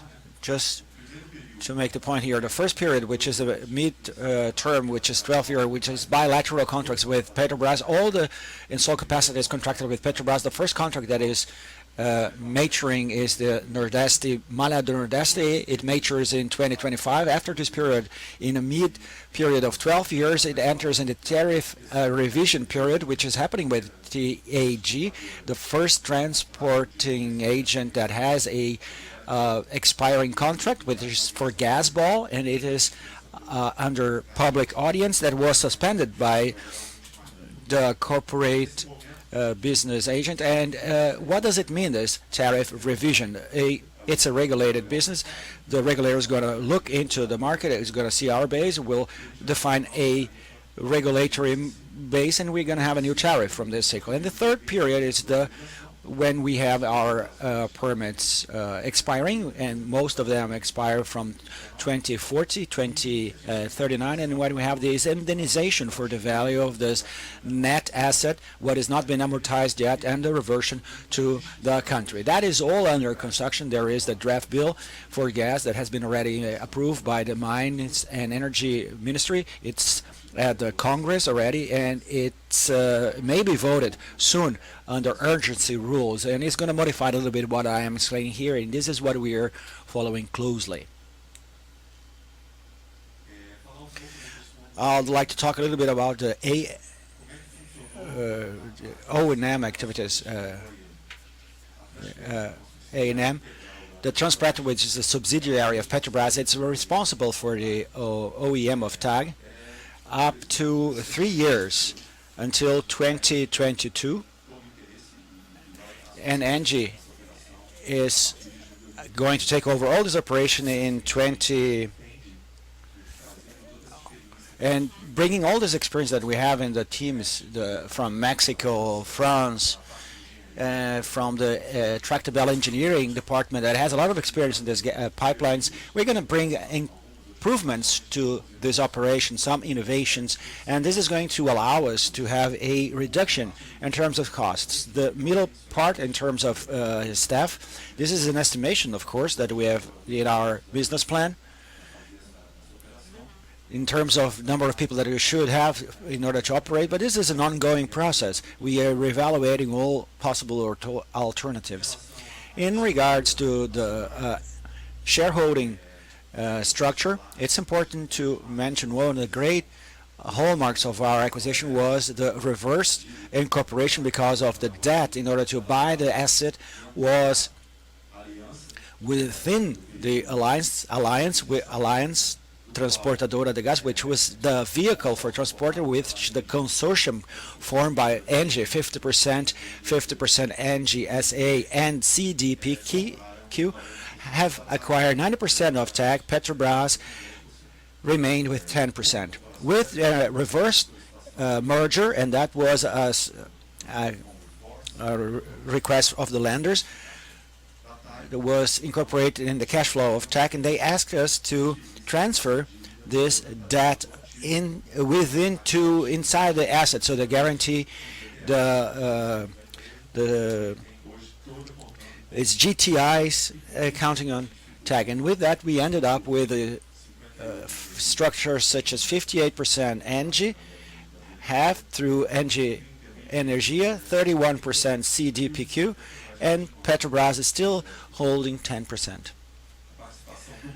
The Engie Group as a whole, the participation of Engie Group as a whole, it's 43.9%. Speaking about the funding with a little bit more detail, some of you have participated in this funding process, which was very important for us because it increased our competitiveness in EBIT terms, and we have two lines of financing in order for us to separate here. One line in reais, which was financed by three local banks, in this case Banco do Brasil, Bradesco, and Itaú, and with a 7-year term, and part in a dollar, almost 2.45 billion dollars financed by international banks. I'm going to mention a few of them, not all of them, BNP Paribas, Société Générale, Engie, among others. And after 5 months of the acquisition, they have syndicated already. So these initial 7 banks became 12, among them Santander, ABN, and Intesa. It's important to mention the dollar financing. There is no uncoupling impacting the balance or the cash flow or the balance of the company, because one of the contract, the gas end contract, is 50% based on GPN and 50% exchange rate variation. So all this connected to dollar, it is pegged with the GTA index to US dollars. Some numbers, and this is very basic, in regards to TAG numbers. In 2018, we don't have any baseline here, 5 billion reais in net revenue, and this revenue, 65% was indexed to EGPM, 16% EBGA, 90% US dollars. Depending on the variation, this can vary a little bit, but this is the actual current situation. Also, looking through a few numbers, important numbers of TAG, we're talking about 35 billion assets, 7.8 billion reais. These are the numbers after the reverse merger, and it had a net debt of 22.6 billion.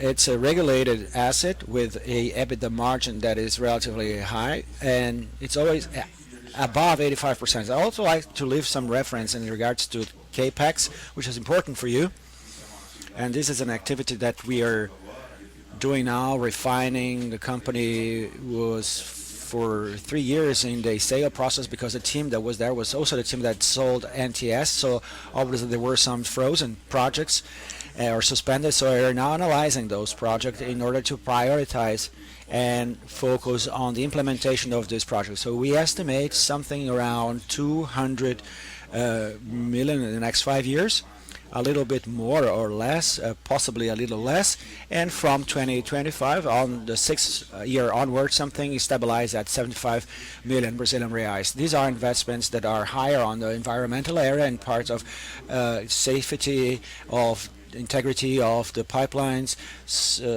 also something that the market say, the more technical people say, the location and population getting closer to the pipeline. Either you reduce the pressure or you make increase additional investments in order to avoid people hitting or opening or having any accidents with the pipeline. Some initiatives are already in place in order regards to crossing rivers, interfering with roads. So we have a series of studies that are conducted by the team that we are prioritizing in the next few years. This slide looks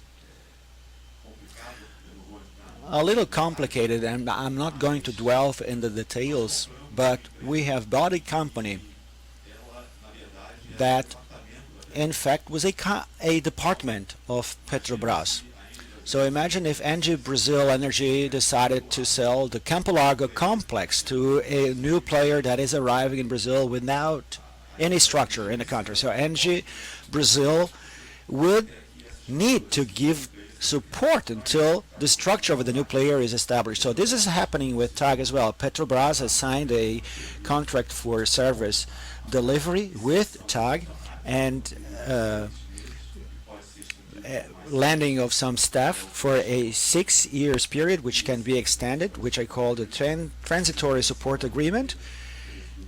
And December 13 expires, and the next in January 2020, and we are going to be severing the links. And 1st of October we already had an provisory ERP in which we started some activities that until then were done through Petrobras systems, such as payment, accounting, tax. That is all interned in TAG through the ERP. So I still have challenges in the IT area, so I am slowly disconnecting those that we incorporate, and those that we need more support we're going to extend the contract. The same thing with the staff.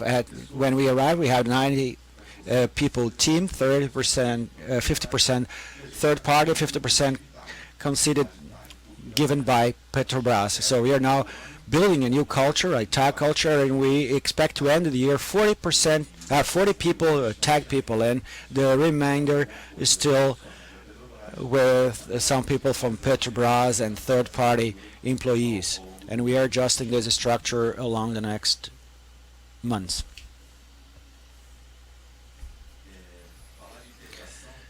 Speaking about integration, mergers, it's always important to plan and have focus. It's very gratifying to participate in such project, form a team, form a culture, but we have to be very focused on our objectives. So the first thing is to guarantee the continuity of the business. We have our obligations, transport of gas and deliver that to clients, so we have to maintain the continuity and at the same time guarantee that our business plan is being implemented. To define a strong governance and management people, so our board of directors already defined. Sata is part of the board. Mauricio, who is the chairman, is also the chairman of our board at TAG. We also have directors from Petrobras and also a director from Engie that brings some experience in infrastructure from abroad. As far as the management is concerned, I am the CEO. I have Manuel Del Fosso as the chief operating officer, Joaquim Saboia, that has recently come into the team as the financial officer, Felipe Batista as the legal team advisor, and the regulatory team, which will still have an open vacancy. So this is the macro structure in terms of governance. So obviously we had to focus in identify critical steps in the process, and it's not easy to change the mindset of people. And when we arrived, we sort of make jokes. Nobody had a tag, so to speak, a TAG tag. Well, we cannot please everyone, but we are working on an integration project with an internal communication that is very strong because they know that that deals with the people's life, and always when we deal with people, it's complicated. So we have to transfer knowledge from the teams that are in place to the teams that we are putting there to our teams. We have to take over the activities. I mentioned that we already took over the ERP in certain areas. We have to keep the elevated security patterns, environmental patterns, for all our pipeline network. 4,500 kilometers is a very challenging task, and to adequate the culture of the company to the culture and values of our shareholders. This is also a slide that has a lot of information. We've placed a number of items that we were able to meet in this 5-month period in regards to governance and management and integration of the company, and some challenges that we still have ahead of us. Some of them we are already facing, so we ticked out those that we have already fulfilled. So I'm going to give you a few examples and challenges that lie ahead that are important for you to know. For instance, in terms of health and security and environment, there is lots of work being done in terms of licensing and audit work in order to prioritize, to see what to prioritize, what programs, what are delayed, what requires an urgent action. That this is an ongoing work. We have hired REM for the health and security of work and Tractable for environmental area. The same work that we have in environmental area, we have in the technical area. We've did the due diligence in the M&A phase, and now we are having to confirm this. It's not saying that we are having some surprises and there are some hidden tricks. No, there are no surprises. Transpreto and Petrobras are excellent operators, and the technical capacity are outstanding, but there are areas in which some interventions are needed, and we have to prioritize. 4 years, basically, the same team working with sales. Now we have to see exactly what we need to prioritize. Now the technical people are in the fields trying to establish what priorities are. So this is the kind of work that we're doing at the moment, and it is very important. So this is what we call post-sale auditing. Another important point that I said that firefighting mode, overburden of tasks, well, that happens. Distraction happens, and we have to focus on the integration. We have to making the takeover process. We are getting to know the assets, but surprises pop up here and there, and we cannot lose focus. But that's not easy. So this is a challenge that is constant. Well, I spoke about the asset.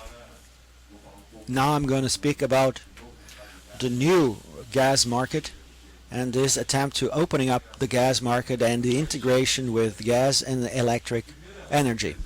The first slide is a question: why integrating natural gas and power sectors?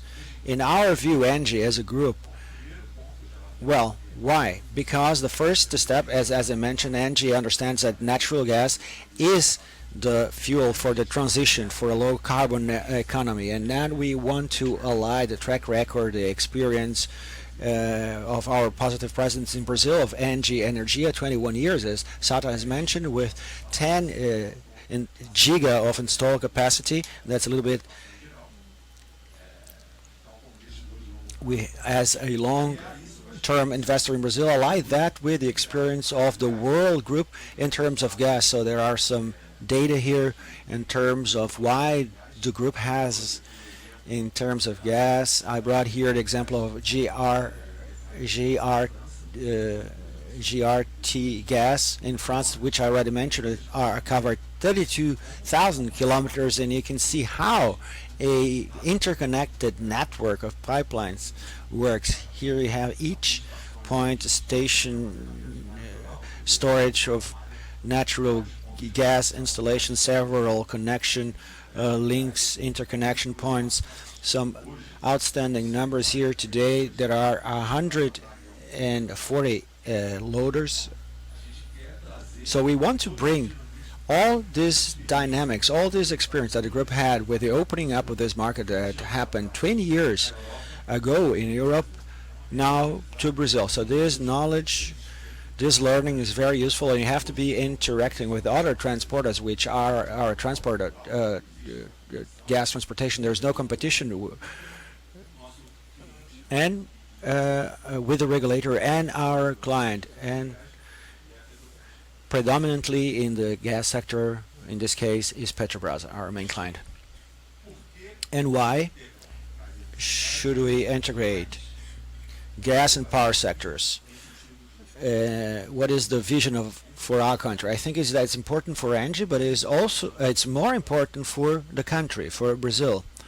First point is linked to this graph, which is the increase in the production of natural gas in Brazil, the net domestic production. These are public data in the expansion program for 2020 to 2029. So depending on the scenario, the production capacity doubles. So it's important because the electric sector, the thermal, work as a sort of anchors for this gas market creation, is the main demand. So the electric system is what calls for more gas. So it's important that we have a regulatory alignment. Today, for instance, for you to see the importance of this, there is going to be an auction for changing the fuel, diesel, oil to gas. Some companies are coming to us that want to access our transportation network, and today I cannot help. Well, because what I can do, I mean, I can only expand my network up to 15 kilometers because I need to connect a thermal 20, 40, or 50 kilometers. We can't do it. You have to do a public call.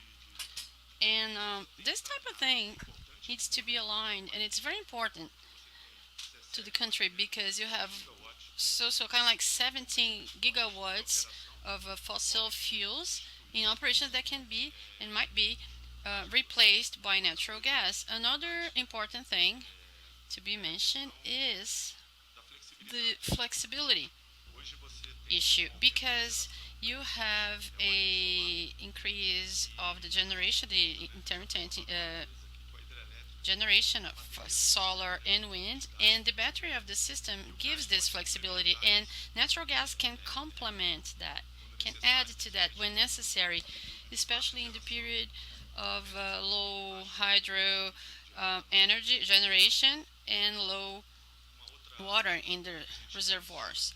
Another thing that we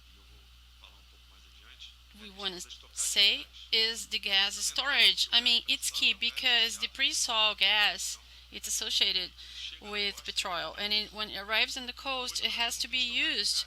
Today, Brazil doesn't have natural gas storage. It has to be created to generate the flexibility that the power sector needs. So we have to do that end to end and try to burn this gas somehow. Another public data of EPE, expansion in electric power.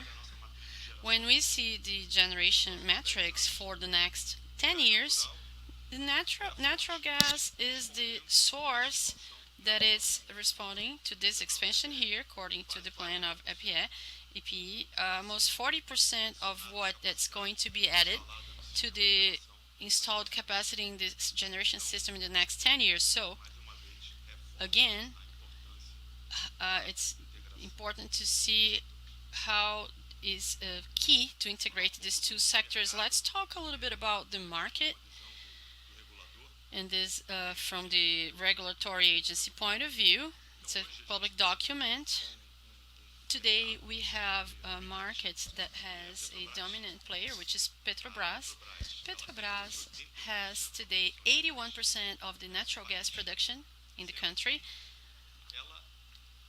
Petrobras, as a matter of fact, hires 100% because it owns 100% of the generation plants and everything, and it buys that gas from the other players in order to monetize the gas of the other players because they do not have access to the treatment stations. So you have production, you have gas processing, which is treatment stations, and then the regasification terminals.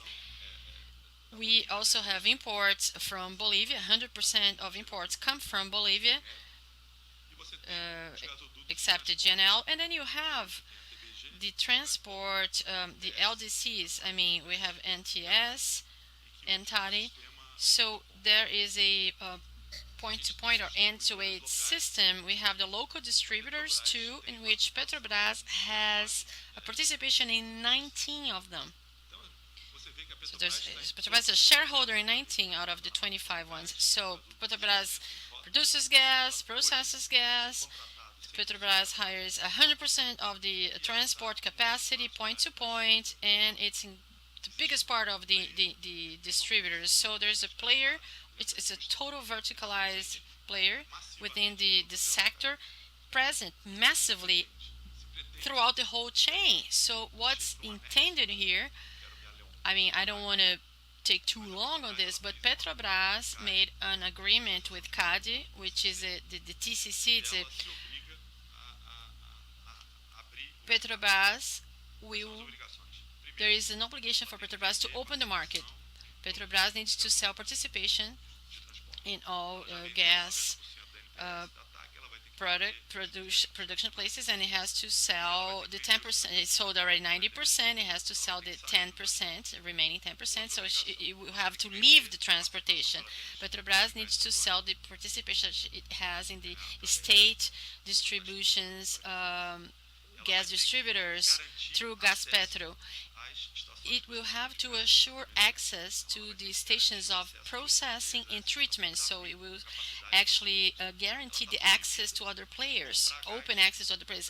It's prohibited for Petrobras to buy gas from the exploration. So to force that opening of the market, this 19% which don't belong to Petrobras, imagining when they start ending, Petrobras will be forced not to hire, so other producers will have to find another market to that gas. So these are the main opportunities. I mean, we have this in detail, but the main goal is this: is to open that for many players in order to commercialize the gas, to give access not only to the processing treatments but to the terminals too.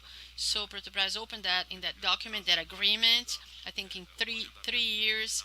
So the terminal will be leased by them in Bahia, and then there is a term, there is an agreement within the gas ducts. Well, there is a lot of debate in the company. Ability, the capacity. We say, oh, TAG has 70 million of cubic meters.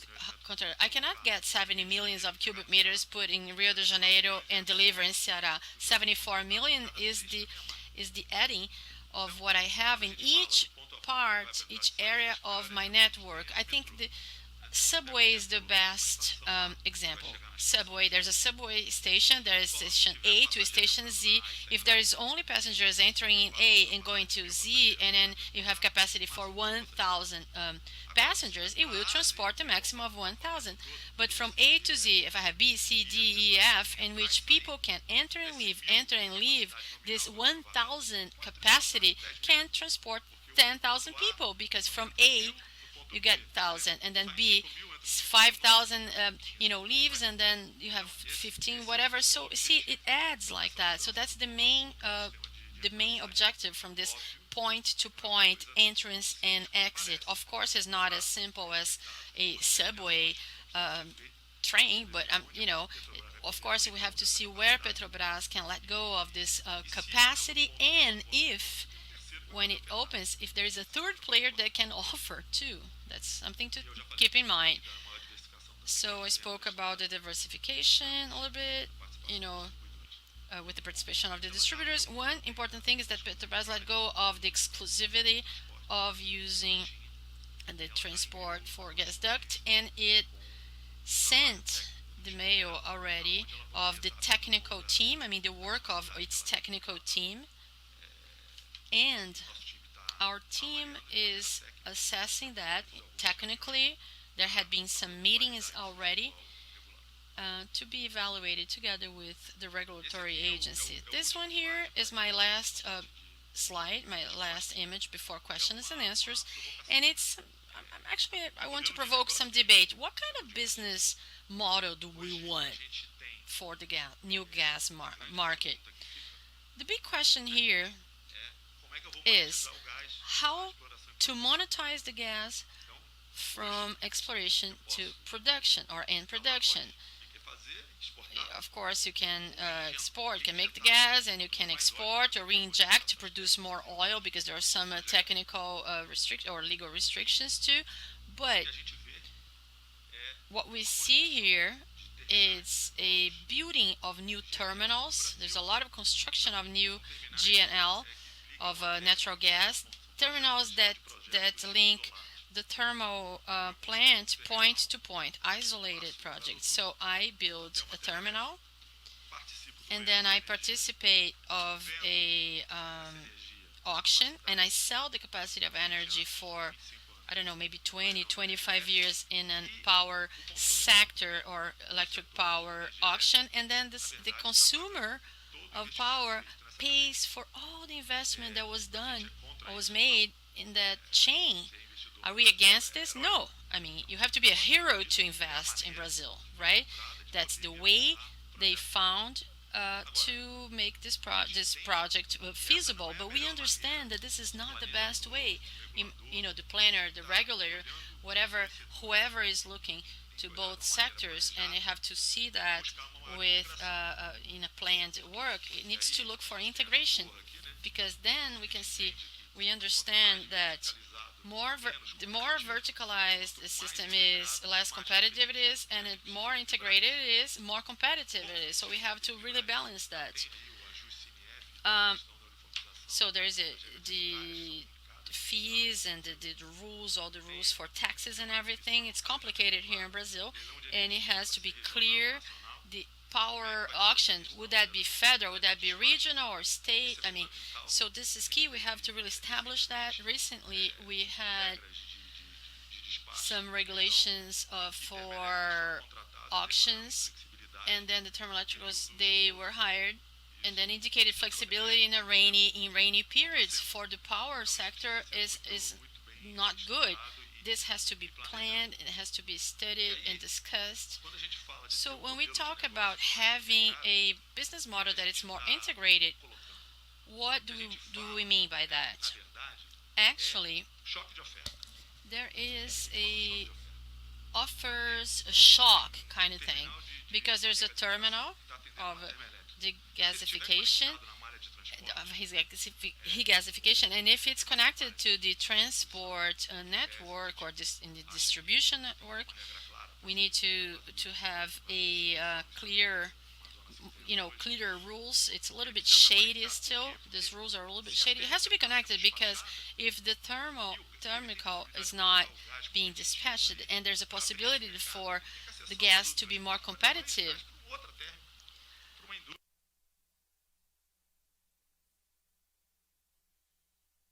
way to create this market, to reduce price and increase competitiveness is, I mean, if you keep point to point, it won't work. Somebody's asking a question out the microphone. Well, Sata just asked me something.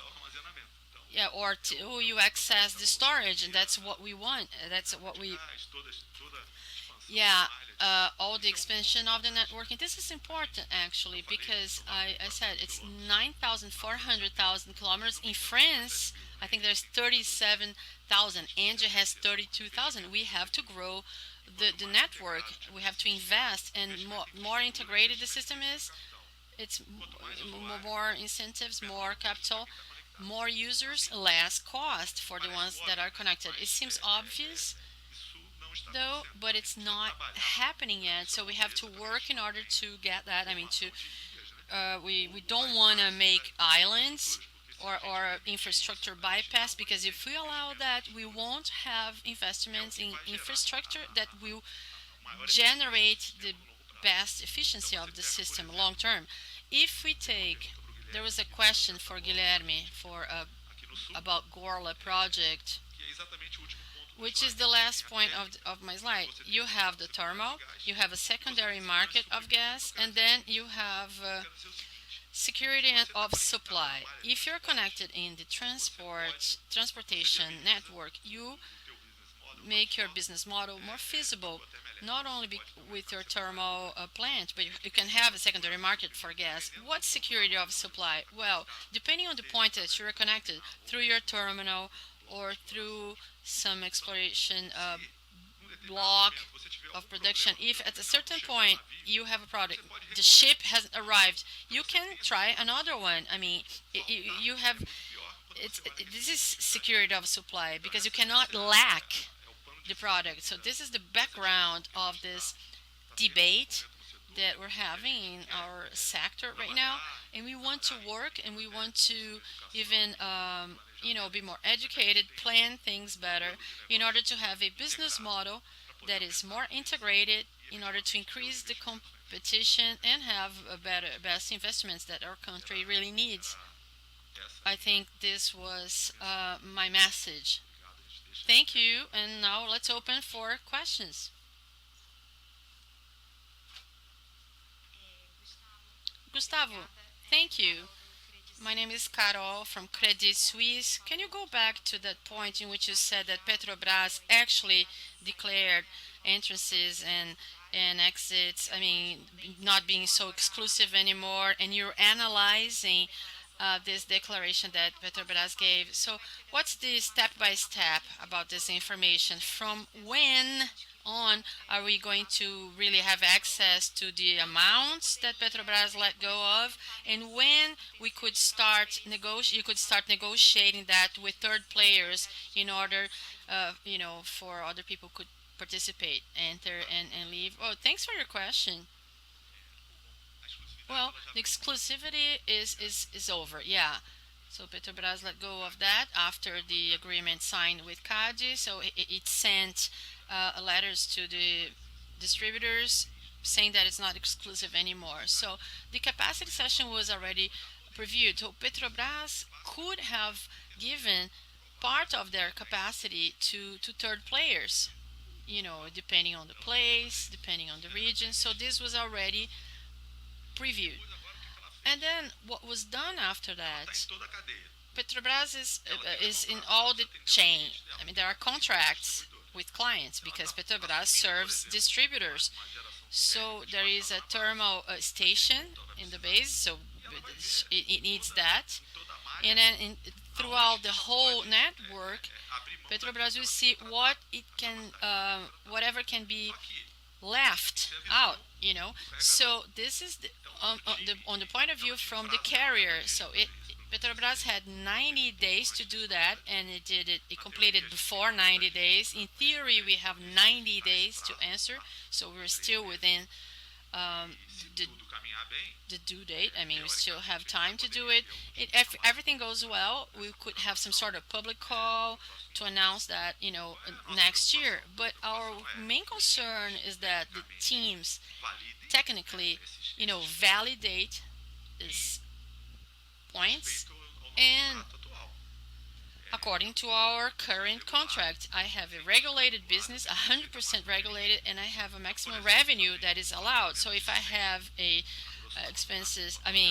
revenue of 100, and then it's 100 with Petrobras, and then Shell comes in and there is a 10, and then I'm not going to get 110. I'm going to have 100. I'm going to have more than 100 if I make an additional investment.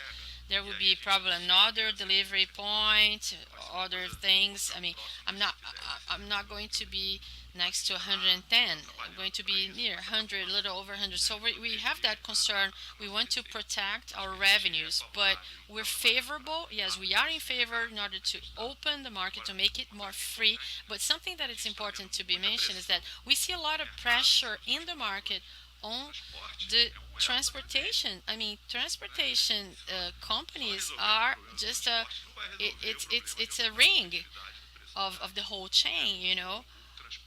Transportation, according to the EPE data, it mentions 13% of the final fee of gas. So there's a whole thing, state laws and everything. It is a state monopoly. The government, the federal government, is interested in that. I put a lot of information, and if you can, it's available to you if you see later. But we don't want to break the monopoly, but the distributors need to accept a more federal regulation, like just like Canal does in the power sector. IPE talked about this plan for gas infrastructure for LNG structure based on the opportunities that they found out. You in the tag could consider some of those projects or some similar projects in order to propose or to invest, or is still are in a very very early stage. We are interested in doing that. It's not the moment yet. It's not the right moment. We'd like, yeah, to make these connections, the connections that I mentioned, with the players that are looking for. Gorla is talking to us from, the Sergipe terminal. Porto do Açu is talking to us. So yeah, there is a lot of opportunity. There are a lot of opportunities. Our business is regulated, and I just can't make a bilateral negotiation with a third player, sign a contract, and no, I have to go to the NP, and then the investment has to be validated and then calculated, and will define the fee that I will be able to charge for that investment. Marcelo Brito from Citi. I imagine that when you did the study to buy this asset, you probably maybe you did a possible expansion for this adviv. So when you see the whole networking and everything, I mean, how much more can I expand along the whole pipeline? What's that number? Oh no, we don't have that number. We don't. We have expectations. We have estimate, but we don't know what the market is. What is the LNG market? What is it? That's the big question. I mean, we don't know. I mean, the gas will arrive. I mean, it has to be used, not only thermal. Thermal is the anchor. We do not have this data. You don't have the physical structure. I'm talking about what's the capacity of expansion. What's possible to be expanded, physically speaking. It really depends on each region in each area, because our network,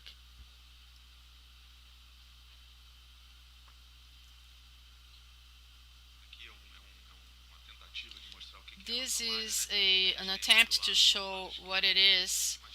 I mean, imagine this was a pipeline, because it goes from Rio to Ceará, and then here we have all the processing units, thermal, delivery points, and so on. And here, this is just for you to see. And then the capacity, the diameter that I can transport in the pipeline.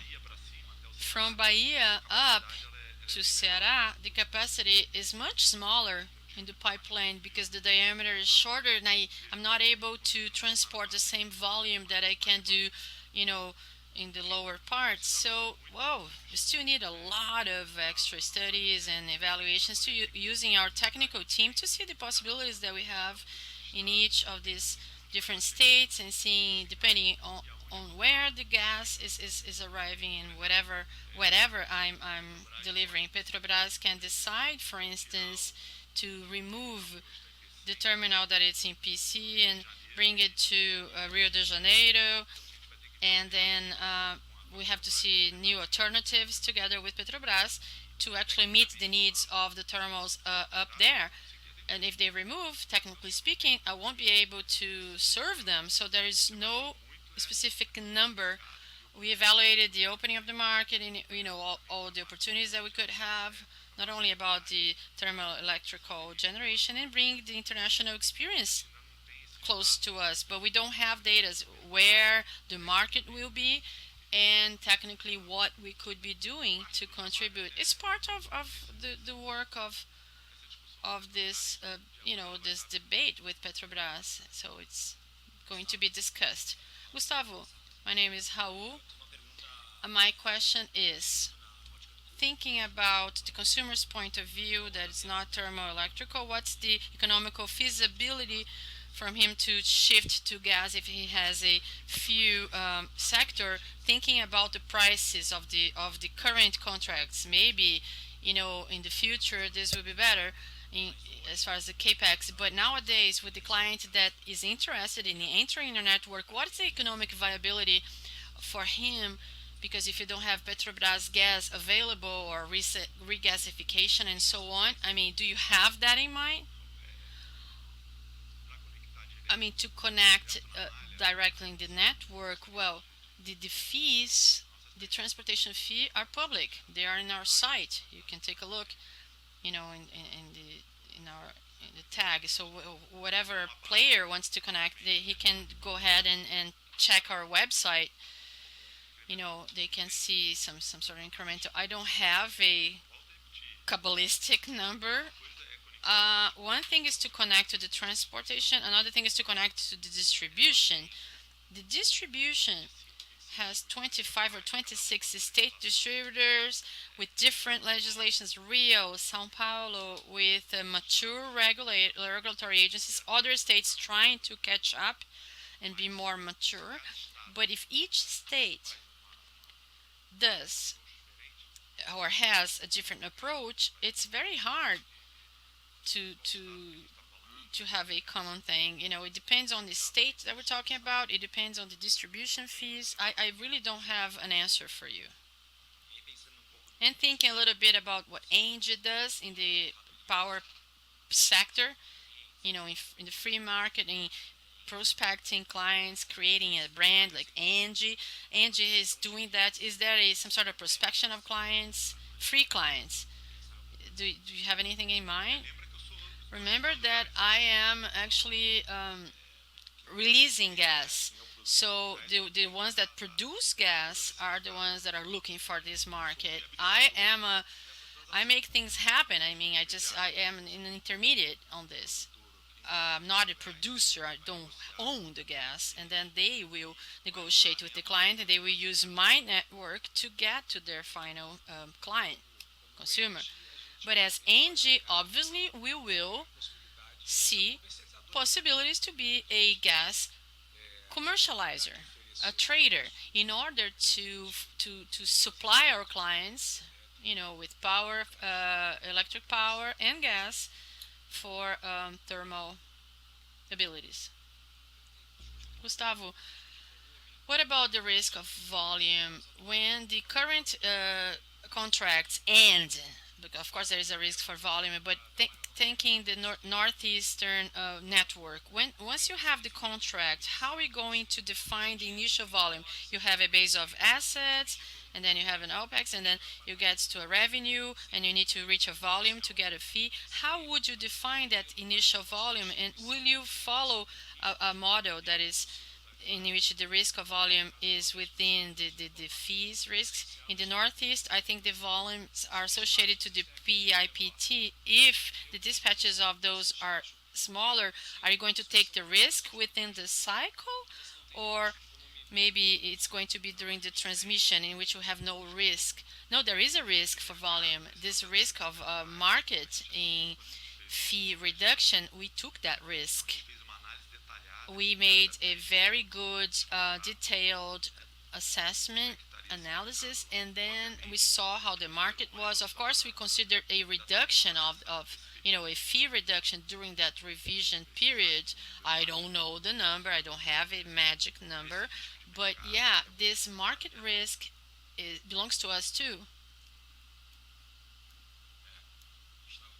Gustavo, I have a question about the Urucu Manaus region because the dynamics there is a little bit different. We know it's a pipeline that was very expensive, and then the transportation fees are very high that because of that. And at the same time, there are some companies trying to be very exploratory, doing exploratory actions. And in the past, there was that contract from Petrobras together with Eletrobras.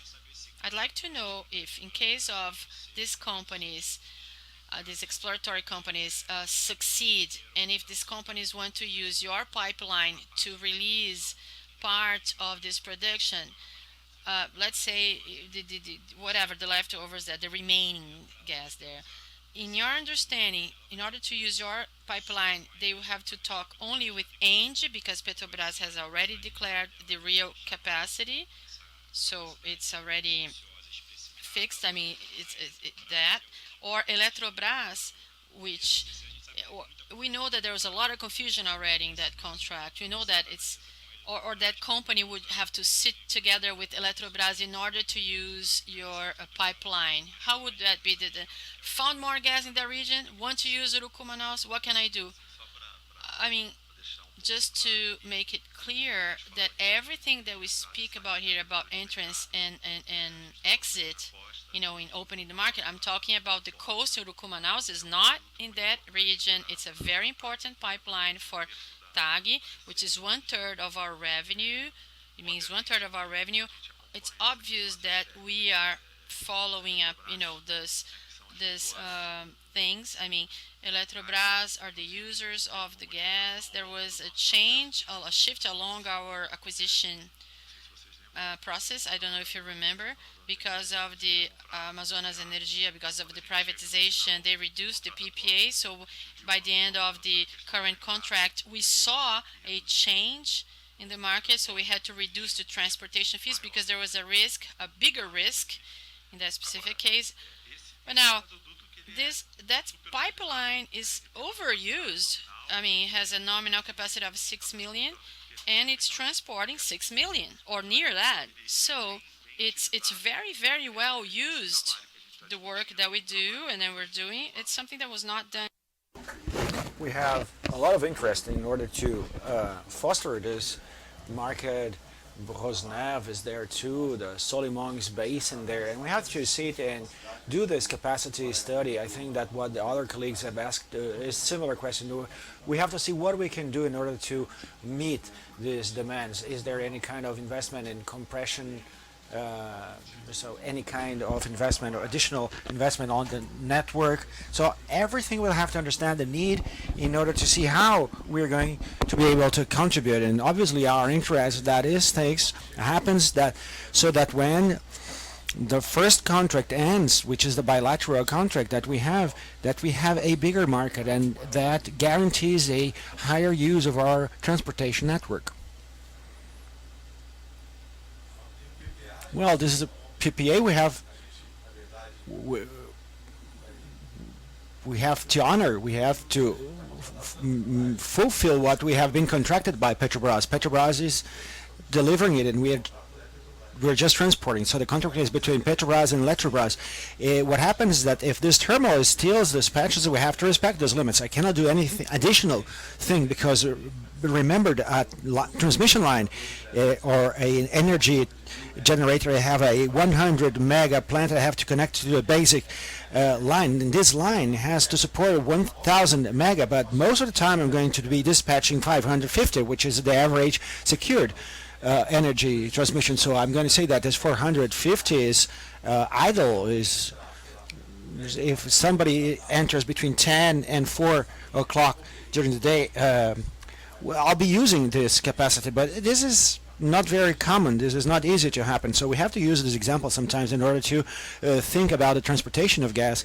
But we want to work in order to make this market viable that uses better this infrastructure for the future as well.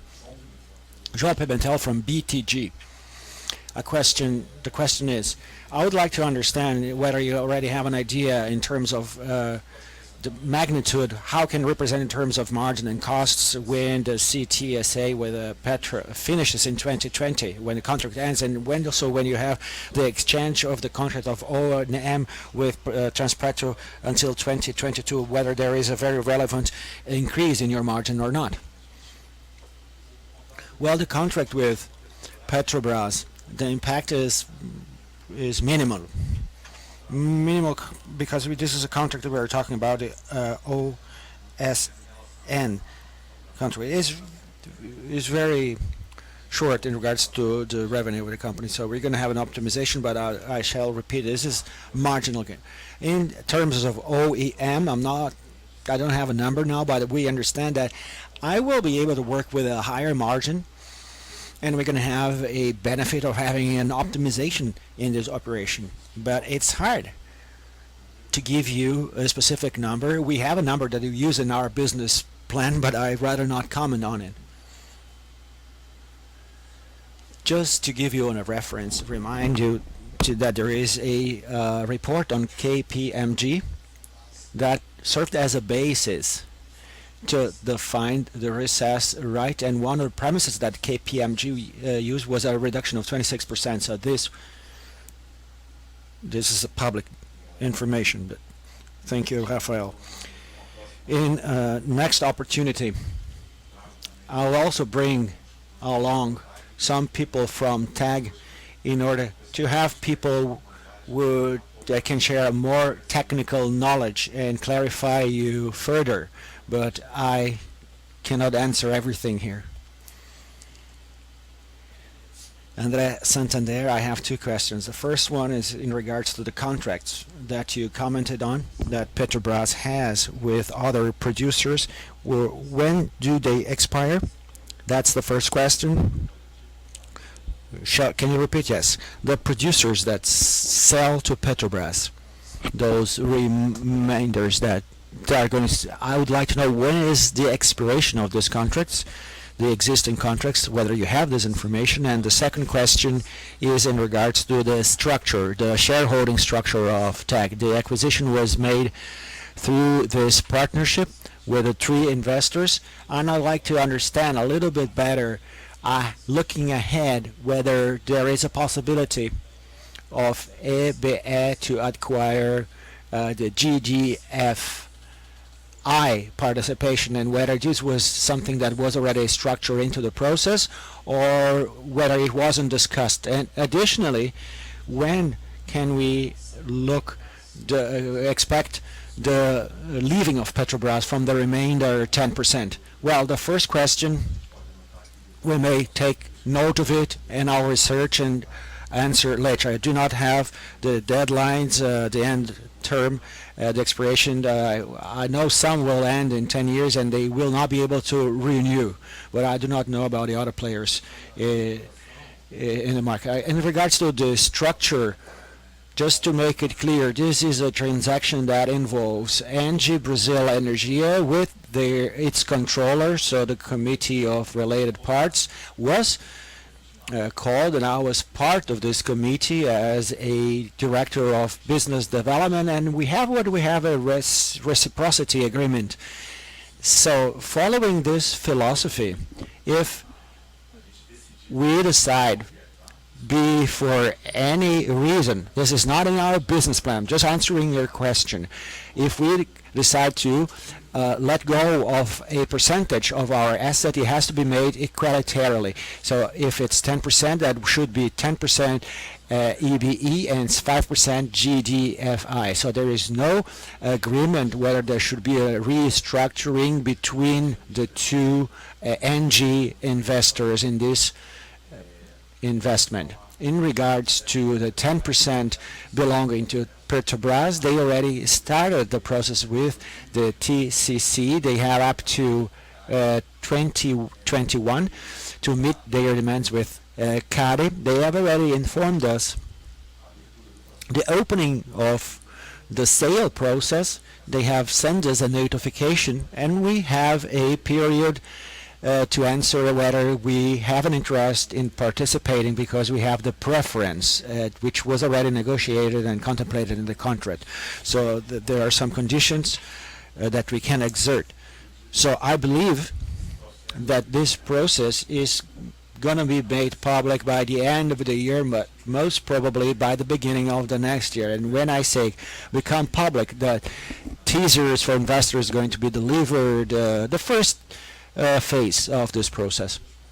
Just to complement Gustavo, maybe you can clarify a little bit of the reciprocity agreement forecasted that they should have both companies in the same level of decision. The decisions of one should not affect the other, but that doesn't mean that, for instance, if the group decides to evaluate that exposition to Brazil is too big, which because we're making a lot of and big investments, and whether they would like to diminish the employed capital in Brazil, maybe they could suggest to reduce the GDFI participations. So EBE does not necessarily have to follow the decision. That is something that it can be negotiated later. I don't have necessarily to sell a participation in the same way that NGA abroad. So obviously for us to have equality of conditions, but this is not a straight jacket for the strategic decisions. If we are satisfied, because we also have to think about for the bigger group, it's more exposed to the real. As we are here, we are seeing Brazil and the real exposition. The exposition to real is natural to our business. There's no problem. But eventually, GGFI may have. So it's not a straight jacket, as we can have an egalitarian treatment. That's why that is what is set forth in the reciprocity agreement. Isn't that so, Gustavo? Yes. Thank you very much.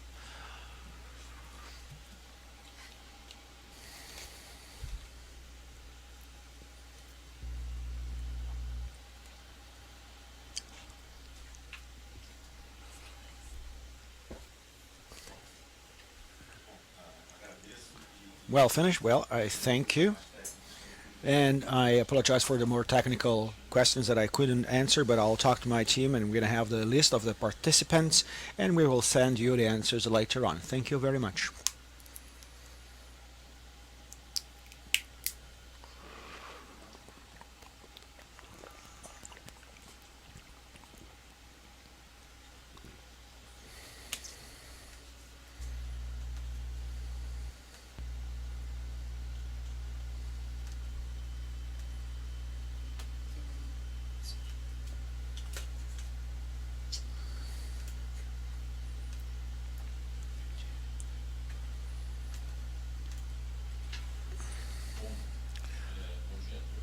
Good morning, everyone.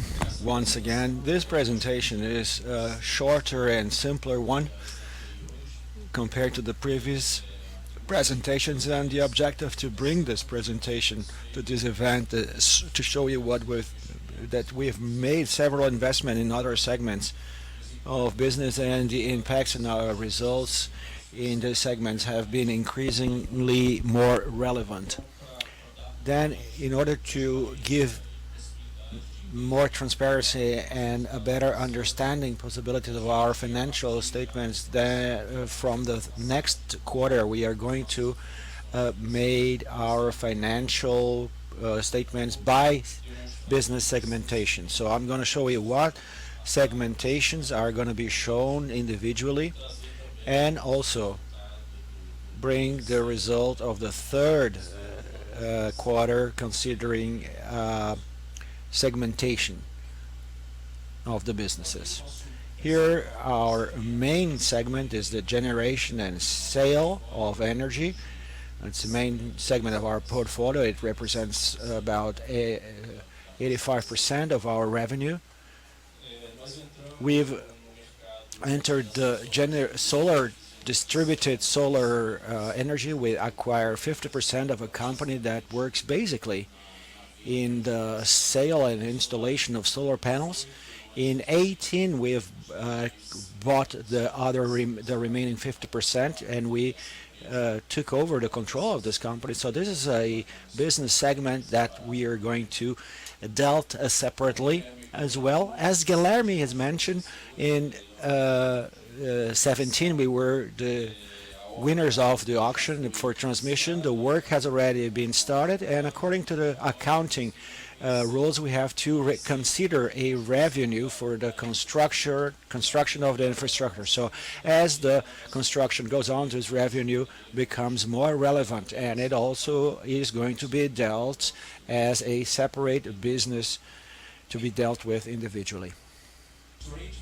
The trading, we entered the trading market at the beginning of 2018. We created a trading table, trading board, and this is something that has been growing a lot. Until September 2019, we had an operating revenue near 800 million reais, and the trend is that this revenue is going to increase even more in the next years. And finally, as Gustavo has mentioned, we have acquired in June of TAG. We have bought a 29% participation of the company. EBE individually does not hold the control. This is the reason why we have not consolidated the numbers in numbers of the balance sheet result. What we do is we consider our participation in a single line in the equity equivalent. Here are a few references that have been established in accounting norms. It considers there is a operational segment when you have costs and revenues associated with the segment, and when the operating results are used for decision making and for performance evaluation of this economic sector, and when the information can be identified individually. It's also forecast in the accounting rules the obligation to publish separately these segments every time that the revenues, loss and profits is over 10% of what is consolidated. Today we already have business segments with segment revenues that is 10% of our consolidated revenues, over 10%. Here is our demonstration of the third quarter of 2019. If we had presented this by the business segmentation, it would look like this. So our main segment, already mentioned, is the generation and sale of energy of our portfolio. It represents an expressive share of our operating revenue and almost all of our EBITDA. And the trading operation, as I mentioned, is growing. We ended the third quarter with a loss, motivated basically by the marking of our sale and purchase contracts, which are open contracts. And the transmission here is EBITDA, is our margin of constructing this asset. So this segment is going to generate EBITDA and more expressive margin as soon as it enters operation. Solar panels is a business that is expanding and gaining scale in order to revert this negative EBITDA that is still showing, and gas, the equivalent equity, which is our participation in the third quarter of TAG. And also we have our financial information of the consolidated information that, as can be seen, has a very inferior margin as our main segment, which reinforces the need to present and explaining them separately.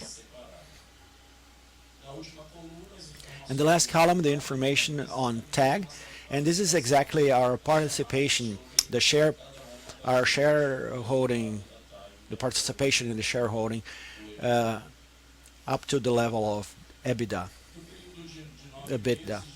In the period of 9 months in 2019, the situation is very much similar to the third quarter. Our main business segment reflecting the most of the EBITDA, and our consolidated also a EBITDA margin that much inferior to compared to our main segment, which was motivated basically by the impacts of the margins from the other segments that, given their nature, are smaller and inferior to our main business. Trading, sale, and installation of solar panels naturally have inferior margins. than the generation and transmission. And transmission margins are going to be elevated when they enter operation. So this is what I had to show you, this novelty that is said, as I said, from the next quarter we are going to be presenting our financial results broken down into the segments, and we're gonna show about each financial performance separately as well. So I'd like to open now for questions, and I am available to entertain your any questions that you may have.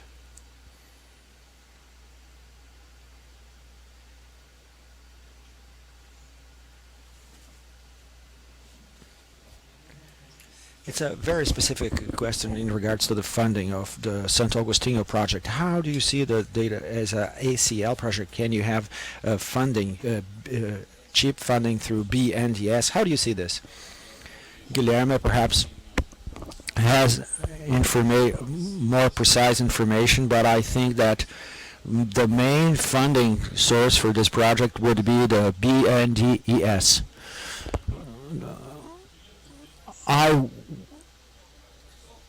Just a compliment I mentioned in my presentation as well.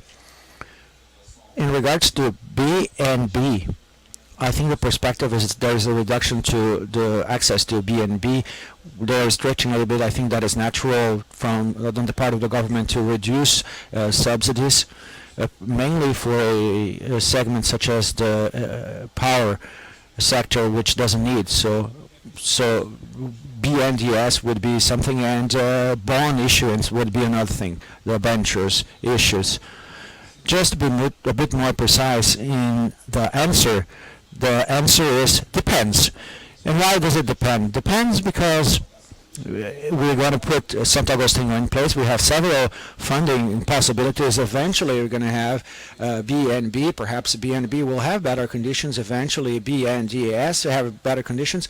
And perhaps the market is receptive for to buying bonds. So when we make this evaluation, we consider, again, in a more conservative way, what we understand to be the market fee through the infrastructure investment bonds. So this has been our practice in order to evaluate projects. I was going to ask a question at the end before the coffee break, so let me ask again. Now, it's the cash cost of the several forms of generations of energy, be it hydropower, thermal, solar, and wind. Because I understand the complementarity, and this is not in question. I just wanted to know whether we can have an idea of this cash cost of each segment, also a comment on solar, whether the cash cost is competitive in relation to the others. Just to make it clearer and try to give you a more precise answer, when you refer to cash cost, what exactly do you mean? What kind of information do you want? Do you mean funding? No, I mean the cost per megawatt. Well, perhaps Guilherme may help you. I don't have any precision on this information. Perhaps Guilherme knows better on these numbers. This is a reference. If we see the regulated market, we're going to see the differences. What are the more competitive sources? Point that we always stress is the solar is nowadays it's a very low cost source, but you see lots of suppliers. The solar panel manufacturer has a participation, so it can capture a little of the return selling their equipment, offering some kind of services. So if we segregate that, perhaps the wind ends up being more competitive. And if you would analyze all the sources, if we take away this issue of getting gain in selling equipment or service supplies, I think that wind would be more competitive than solar, then depending on the hydro, and then thermals. But at the references nowadays we can see in the auctions that are being made by the federal government, we see that with the costs varying from 100 to renewable, ending up to ECB for thermal. Hydro, depending on the size, will be in the middle of the way. Maybe I should try to help. So what we offer is price. The cost obviously the price has to have has a component of cost. So if we're talking about variable cost, so it's a completely different. The variable cost of a hydro power plant, if we talk about royalty, operating cost, maintenance, we are talking about less than 30 reais per kilowatt hour. Each power plant has their own specificities. If we're talking about a thermoelectric power plant, our variable cost varies by 180 for Jorge Lacerda to 240 for Jorge Lacerda A, maybe a little bit higher than that. I don't have this number off the top of my head. Wind also, the variable cost is very, very low. It may be less than 10, 12 reais per kilowatt hour, because we're talking about maintenance and operating. We do not pay royalty for the wind. They tried to institute this royalty, but was through a draft bill, but that wasn't voted yet. So that is, I'm not sure whether you were referring to whether it's variable cost, but I think that can give you a broad idea. Also, there is the cost of technology of each phone source. That these are open information. Solar varies from 2.5 million per mega, thermal 600 million installed megawatts. So these references are open.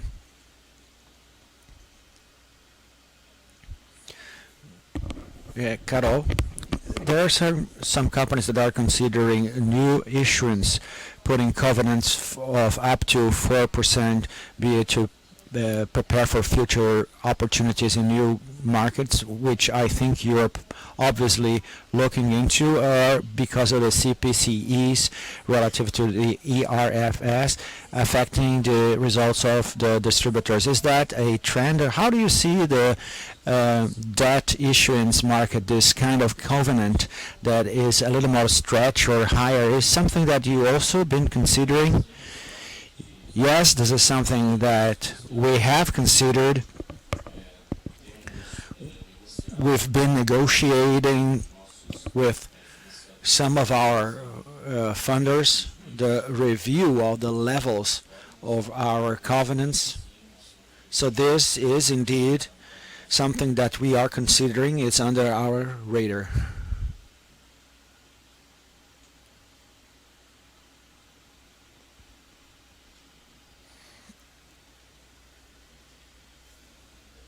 Andrea Santander. I'd like to ask a simple question about the publishing of transmission. We have a great difficulty to understand in a correct way the ERFS, and what we see in the with the big players of transmission is the regulatory ERF. I'm not sure whether you intend to do something with your publication of results by segment, do something with their reports. Well, in individualized information of our ESPA, we do our publication also on the shareholding results, Jaguara and Miranda. We also make public the results, not only the revenues but also the shareholding results, and the idea is that we also do this kind of publication as well. We have the intention to also present the regulatory result.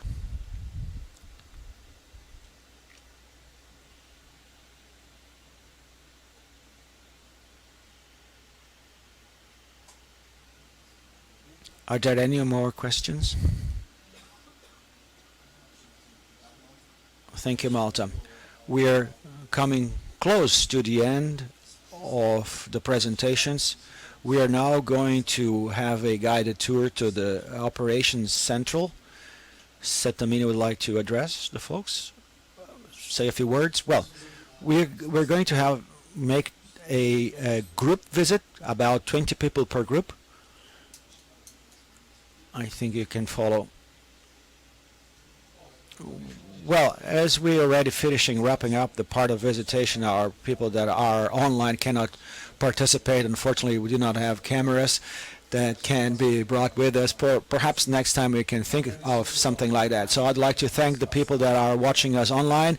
Thank you for your participation, and we are now bringing the online transmission to an end.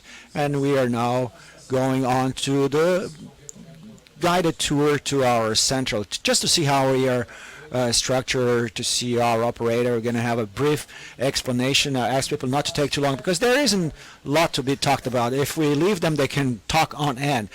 Just to show you around how we do our operation, and then we go up for our lunch.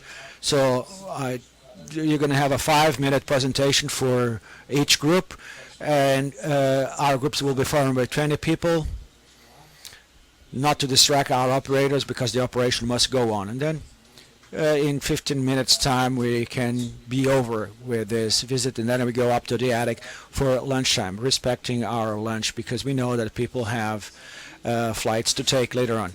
Well, talking about that, people that are taking the vans to the airport, please be attentive to the time because today is Friday. Traffic can be a bit messy today.